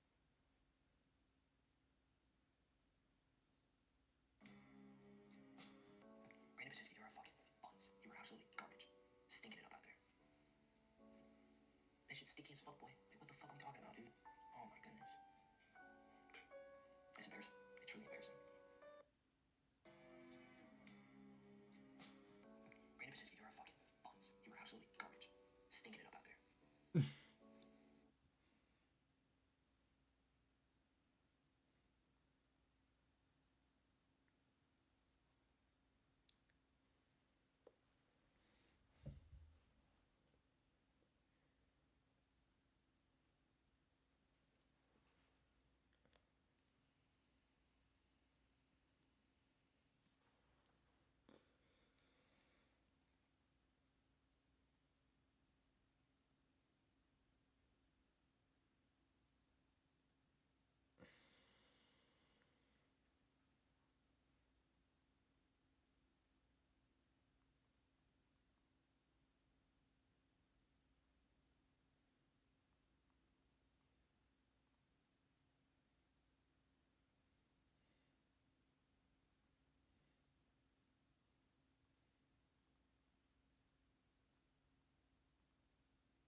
It's just a game.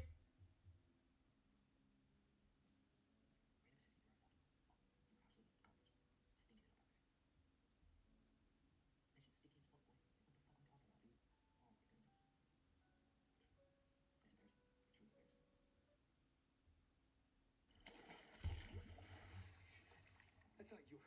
It's fine.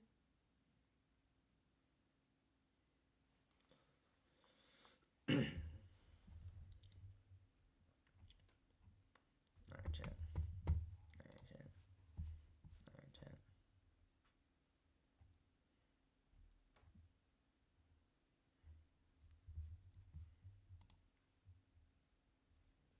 We're gonna start off with this one. Actually, hold on real quick.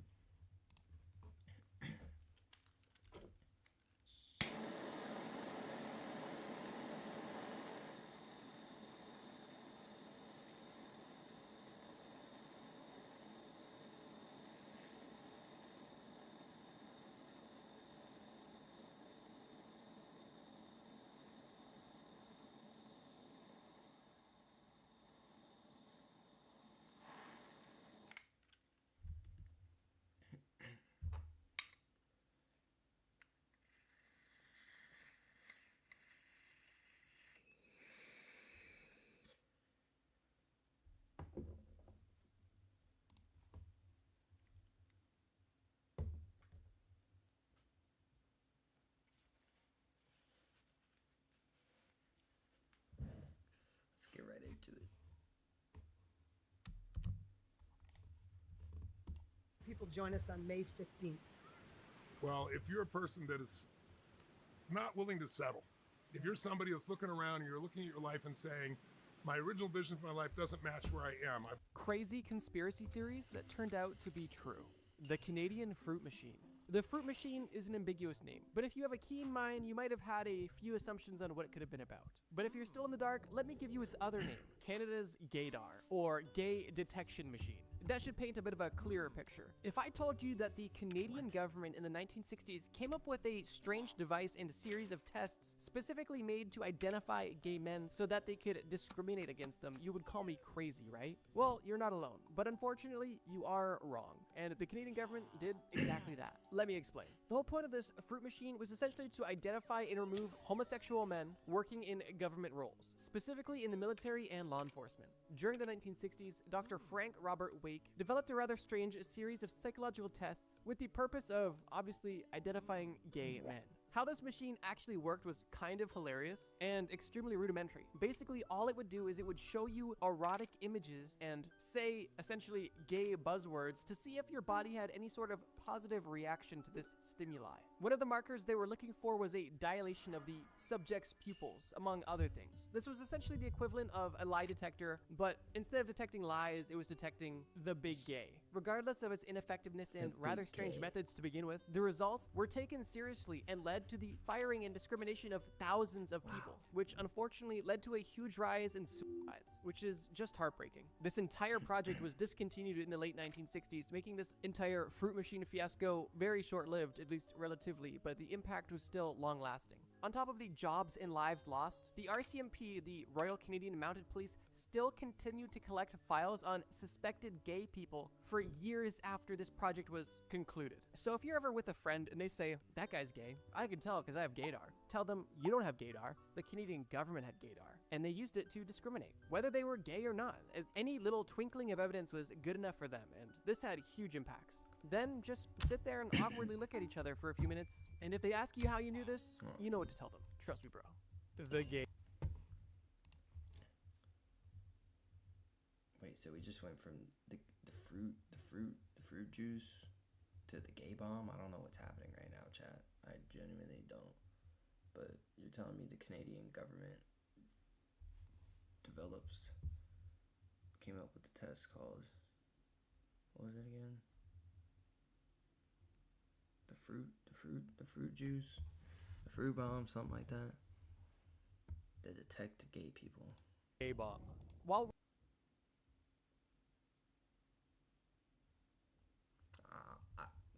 hey, I'm not judging, but what the fuck was going on in Canada back then? What the hell?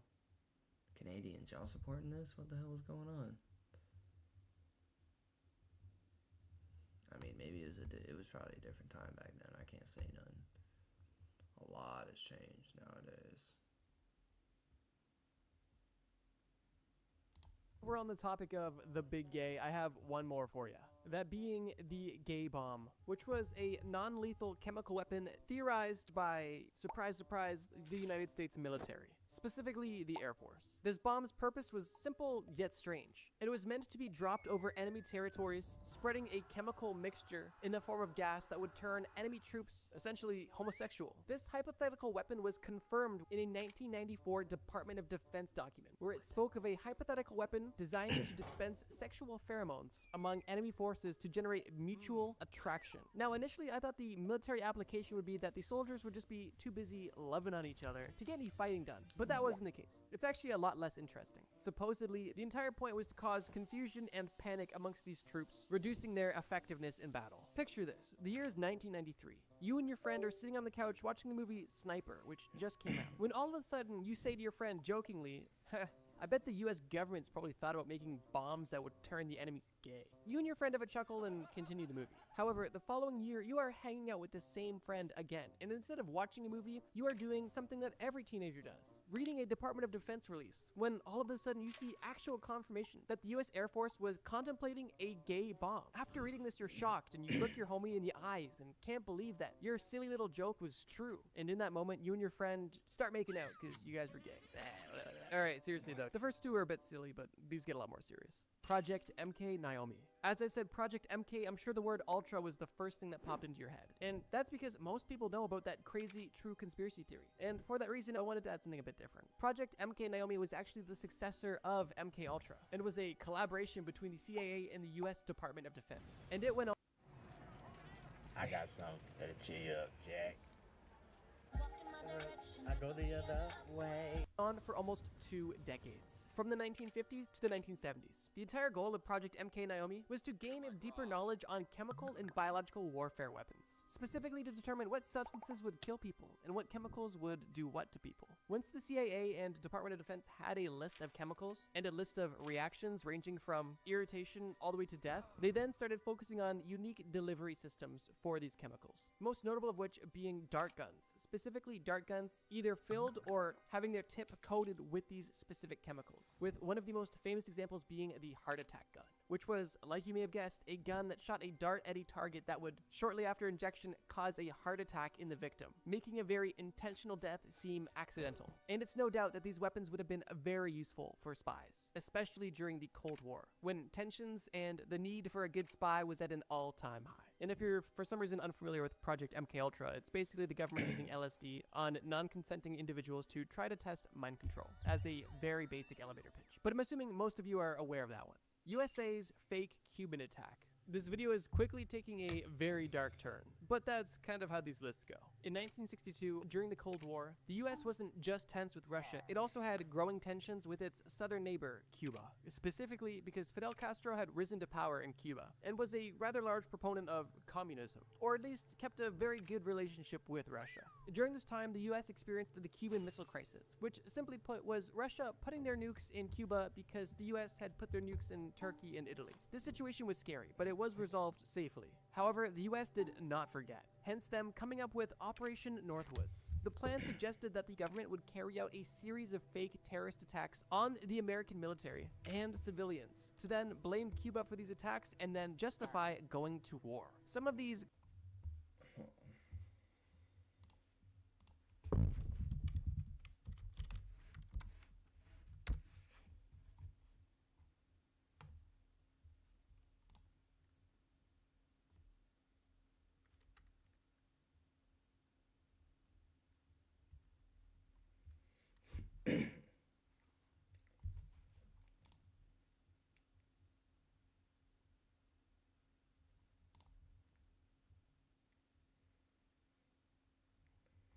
Look at this, bro. Look at this. You can't even make this up, bro. I was gonna do content about this game today. I'm not even gonna lie. And then I checked the score at halftime, and the score was 80-39. You got Donovan Dudu and Darius Garbage out there. What the fuck are they doing? Where's Donovan Dudu? 12 points. 12 points. Pathetic. Pathetic. Pathetic. It's not gonna cut it. It's not gonna cut it, Donovan Mitchell. I know you had a good game the other couple games. It doesn't matter. What's Darius Garbage doing? 21 points. Doesn't matter. Y'all were down by fucking 41 at halftime. So, Cavs fans, how do y'all feel right now? Probably quaking, shivering in your boots. What the hell, Halliburton is fucking out there, holding his nuts, fucking running across y'all's floor. How do y'all feel about that? How do y'all feel? Genuinely. I'd be crying in my bathroom at night with a bottle of vodka if Halliburton was doing that type of shit to me. God. Jeez. The Cavs fans, truly. Donovan Dudu and Darius Garbage. They're not gonna do it for you. For being completely honest. Good luck out there. Genuinely.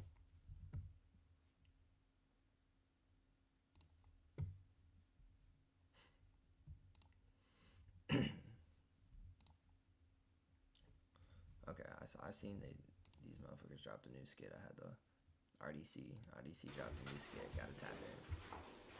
RDC. But I've been watching these motherfuckers since like I couldn't even tell you. It's been. I feel like these motherfuckers have been around for like forever. Not calling them like old heads. Like they're them. They ain't no unks yet. They still the youngins, man. They still be out here.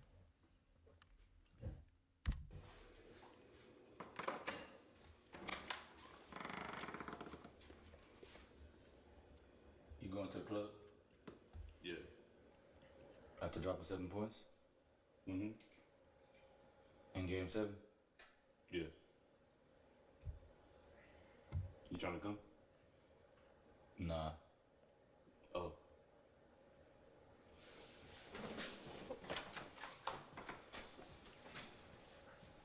Bro, nah, he's not Kawhi. Why? Y'all ever just ask yourself, why? Huh, Kuzma? Like, why am I still on an NBA team when I haven't hooped in years? No, they do not have Darvin Ham back there. Why did I come out in game 1 and drop 0 points in 22 minutes? Actually, I want to do an exercise. Everybody name one thing you can do in 22 minutes. I'll go first. Catch a flight. Gary, you go next. Oh, you ain't got nothing, Gary? All right, then I guess I'll go again. Watch a TV show, no commercials. What about you, Kuzma? What you gonna do in 22 minutes? Come on now, call some things off your list. Scoring, assists, rebounds. Well, that's all gone. So what you gonna do in 22 minutes? But that's okay, y'all. I'm not even here to point fingers. So, Darvin, you got anything you want to say? I got those flights to Cancun. They're already booked and everything. I hit up JJ too because they down 3-1. Thanks, Darvin. Yep. Giannis, let me talk to Giannis. Hold on, Giannis. Hold on. Hey, just tell me one thing. Are you loyal? Giannis? Giannis, please, listen. All I'm asking for, give me a break. Give me a goddamn break. Please, Giannis. Just answer me. Are you loyal? Giannis, come on. Tari's daddy out there. Did you say Tyrese daddy out there? How we both end up 4-1? I don't know. And we got Luka. That's what I'm saying. Did you do everything I told you? Exactly how you said. Vaughn. What you? I didn't know you were gonna be here. In my locker room, Darvin. Oh yeah, that's true. I just didn't know. I'm just getting my stuff, Darvin. Oh. Okay. I see what he's doing. What's that? He trying to act like he calm, but he really want to blow up on somebody. Hey, what are y'all talking about? What? I'm just asking, what are y'all talking about, Darvin? Oh. Oh yeah, just just coach talk. We'll talk about it later. Just Remember, you get that flight to Mexico. Yeah. 6 o'clock in the 6 morning. o'clock. Me, you, and Doc. Got you. All right. See you, Coach. Good. Thank you, Doc. What's up, LeBron? No worries. We'll get them next year. How you doing, Coach? How's it going, Luca? But yeah, LeBron. It's my first year. Oh. You know, You want some? What's up, 40 and I'm 40, and your fat ass was acting like your stomach was hurting. It was so hard. Stop eating and take a fucking Pepto. I don't have those in Slovenia. You want some? Your loss. Like I was saying, you know, this is my first year. This Lucas, you know, he was only here for half a year. The first year. Yeah. You know, I think next year we can really make it forward in the playoffs. We learned a lot this year. You know. Luca, I can't hear him. Oh, my apologies. I shall finish these later. Yeah, what I was saying, you know, my first year, Luca's first year, you know, I know you don't have a lot of time left. We all know this, everyone knows. But I think next year could be the year we go all the way. You know, everybody just, you know, learned a lot this year. You know, we can really go all the way, you know, get you another ring. Like, Yeah. I really My believe that. shots were just not falling. Like, fuck, like none of the games. And Rudy Gobert? That dude's a fucking beast. He's really taking advantage of you, Bron. Damn. Hey, but next year, I got us. I feel it. believe. And I tried to help you too, Bron. That is You, expected Bronny, and so much Luca of in me. the Yes, I finals. did. The That was ratings would have been expected so through the much. roof.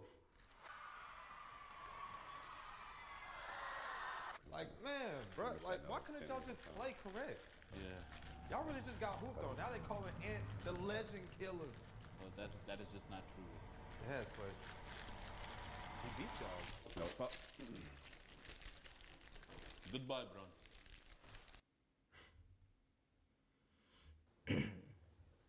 But you played a little less time. 20 minutes. No, don't shake your head, nigga.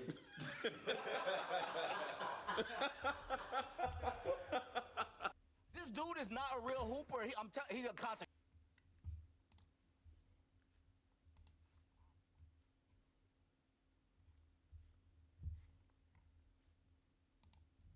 Over 100 pursuits over a 2-year period, and not a single car was caught.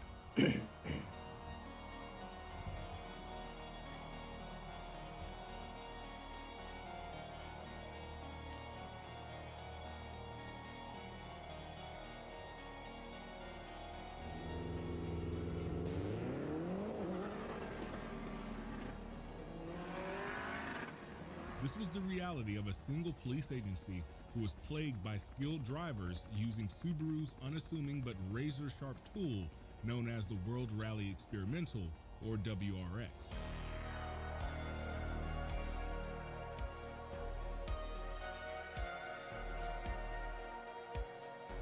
It was a car that forged its reputation in the crucible of World Rallycross.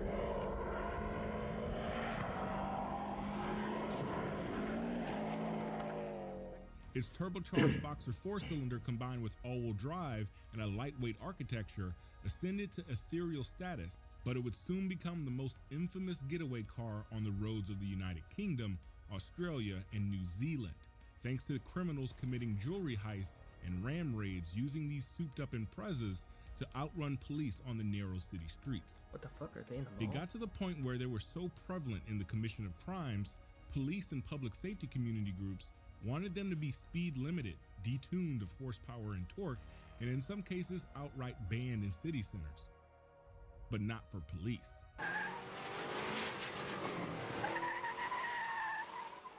What would ensue was a struggle between law and order and opportunistic thieves looking for a quick tax-free payday, and the determining factor between life and death while in pursuit was your skill behind the wheel of a Rexy.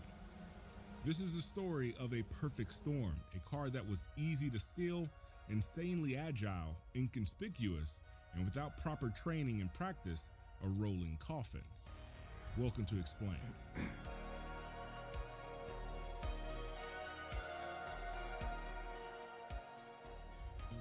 This all started with a humble little car, the Impreza.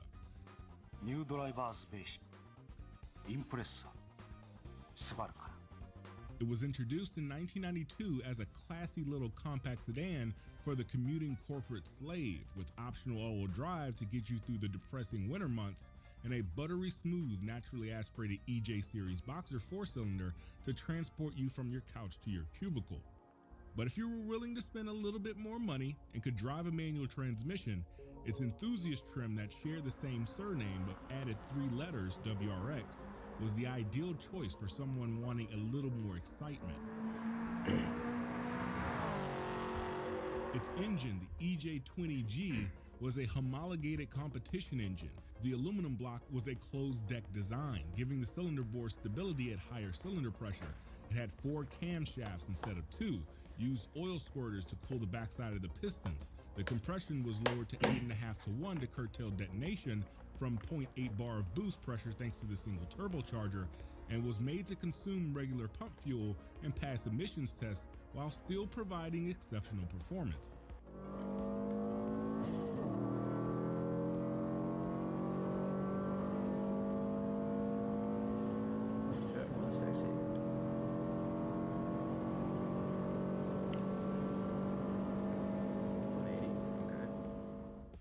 Combined with a permanent 4-wheel drive system that utilized viscous coupling limited slip differentials for both the center and rear differential, the WRX could put down impressive stats for only 240 horsepower. The real test of the Impreza would be in the World Rally Championship. And we are racing as McRae lets it rip. And he's the man. He's the man that I've picked to win this rally. He's going to be the early pace setter. The Impreza was the successor to the aging Leon, while also being dimensionally smaller and lighter than the Legacy, which made it very promising as a rally car. British motorsport engineering firm ProDrive and Subaru Technica International would transform the Impreza to abide by FIA Group A regulations, which impose a 1.7 times multiplier on engine displacement, making the 2-liter Boxer engine compete in the 3500cc class. The end result was a car that was only 30 kilograms above minimum weight, used active differentials where the driver could control the torque split between the front and rear axles, and most iconic of all, it wore the State Express 555 cigarette brand livery in blue and yellow. And he's coming up to the timing marker, doing it very nicely with a 118, 119, 120. I tell you what, good time, I think, for this one. Nicely through that corner. Down to the finish now, 127.2. In its debut at the high-speed and difficult-to-master Finnish 1000 Lakes Rally, it would podium second place, piloted by Ari Vatanen. The Subaru Impreza has run faultlessly for the whole event, but was Ari Vatanen happy with second place? And in 1995, it would finally do it. A manufacturer's title win for Subaru, with Colin McRae winning the driver's title in the Impreza 555. Everyone wants to know what the secret of success is. Is it the car, or, dare I say it, the driver? What do you think, the driver? It's a driver, of course.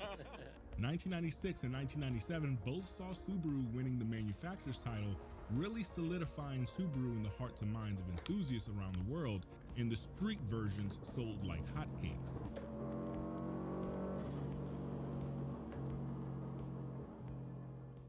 There was one little problem though.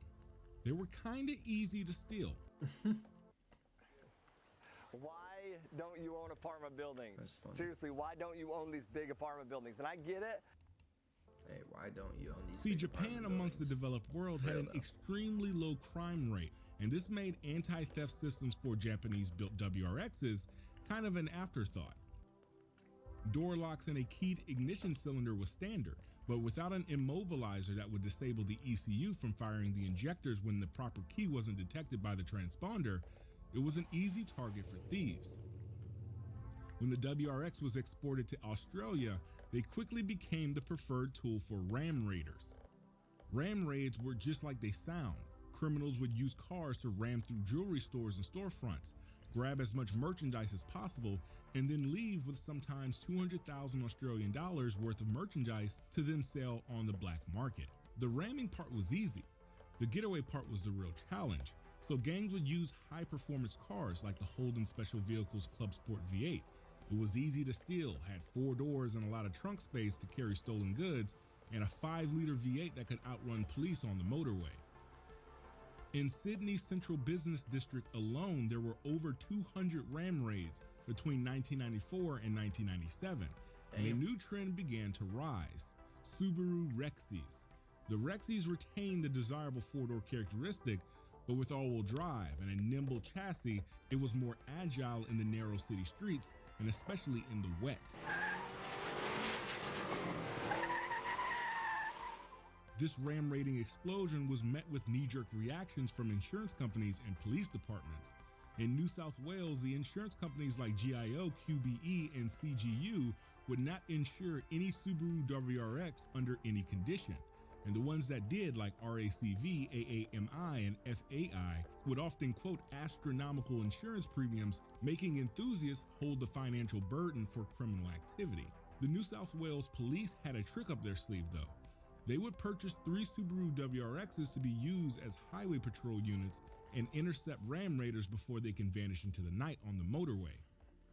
In the UK, it was an identical story. Impreza Turbo 2000 models, which were the UK's version of the venerable WRX, and its competition, the Mitsubishi Lancer Evolution, imported by rally art dealers, were wreaking havoc on local police forces. Both these cars would become the main characters in one of the most dangerous police pursuits ever recorded. On March 25, 2000, in Basingstoke, England, around an hour's trip from London, 6 individuals break into a cash and carry and clean them out within 7 minutes. They stuffed the loot into 2 stolen cars waiting outside, a Mitsubishi Lancer Evolution 6 and a Subaru Impreza Turbo, and then they were off with the loot.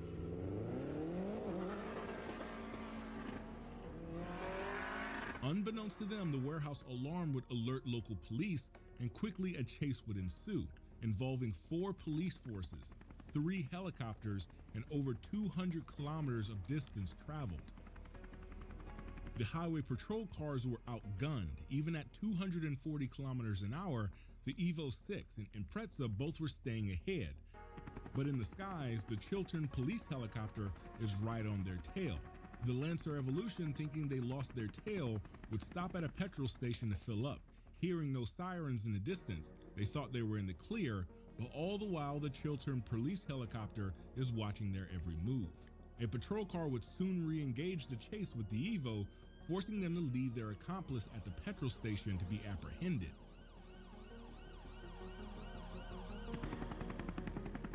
The Lancer Evolution would eventually fall victim to spike strips laid out ahead of the chase, destroying the driver's side of their tire, and eventually the thieves would bail after 2 hours of pursuit, 240 kilometers of road covered from Basingstoke to West Midlands, and would receive 11 years in jail combined. The Subaru Impreza Turbo, however, it got away, only to be used in an armed robbery the following day. Subaru as a company was in a mad dash to save face. As a WRX they designed to be a street legal rally car, it was now the poster child of criminal activity around Australia, New Zealand, and the UK, and even parts of the United States. The NRMA and Subaru would work together to make the Impreza harder to steal, fitting them with keypad immobilizers from the dealer, which required a code to be punched in before the car would start. And in 2003, new cars would have data dots, or miniature dots on the bodywork that contained the vehicle identification number. While this slowed down some of the ram raiding craze, it didn't stop it entirely.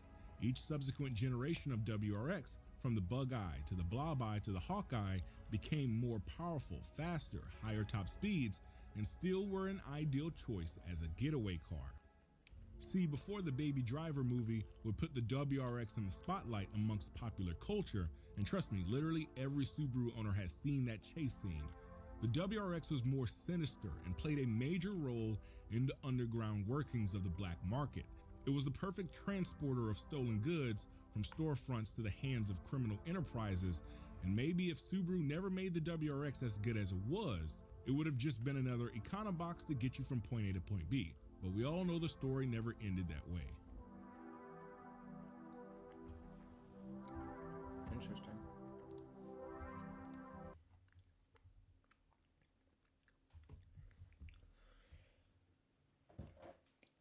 Pretty fucking wild, man. Oh, look at my teeth. My teeth are all blue from The Publix cookies. Alright, chat. I'll catch you on the next one. Let's get some outro music going. Let's see.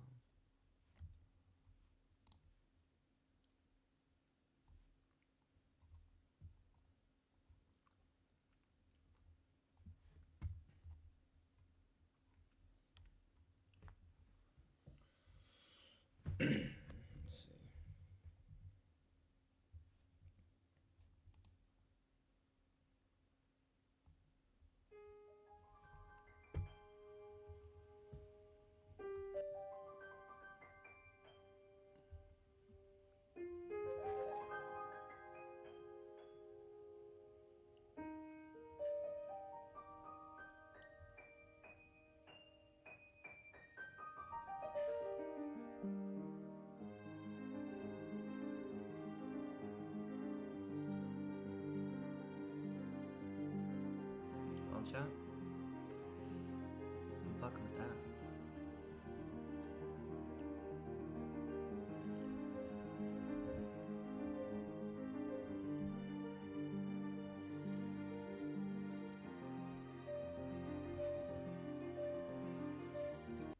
About this though.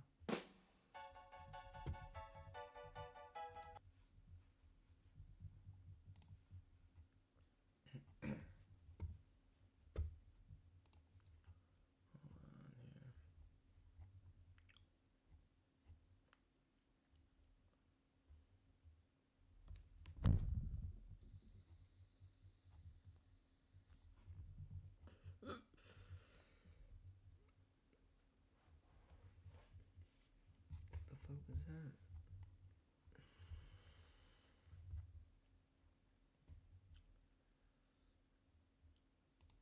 I like this one.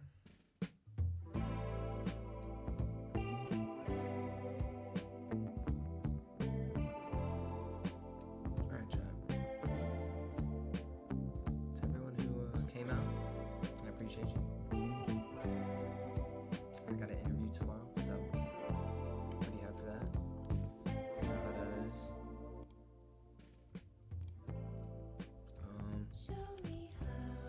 You know, been streaming for how long now?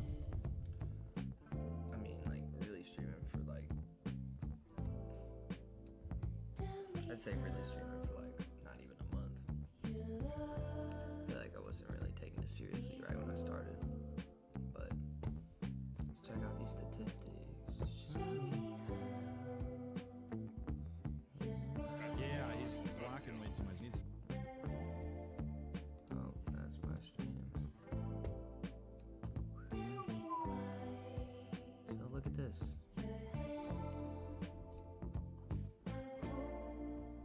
Look at fucking this, baby.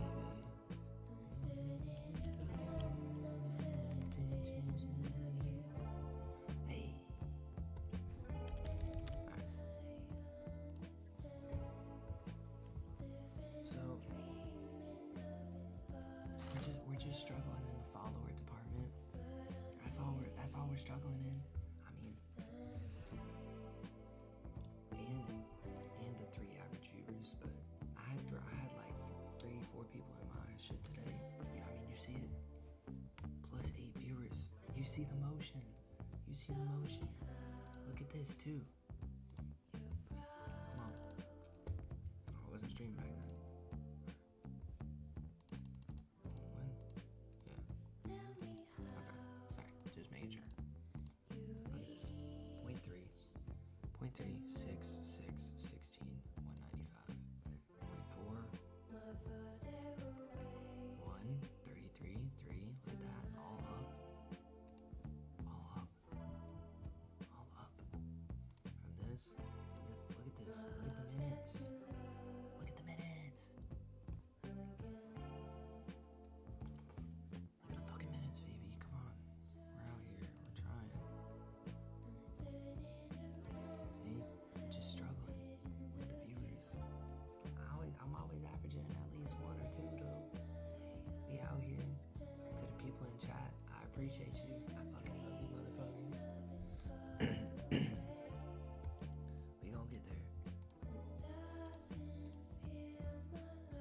my schedule too. I got an interview tomorrow, so now I'm gonna have like a real schedule. We gonna be hype. We gonna be hype. We gonna be hype, chat. We gonna be hype. This is the song, by the way, if y'all want it. It should be.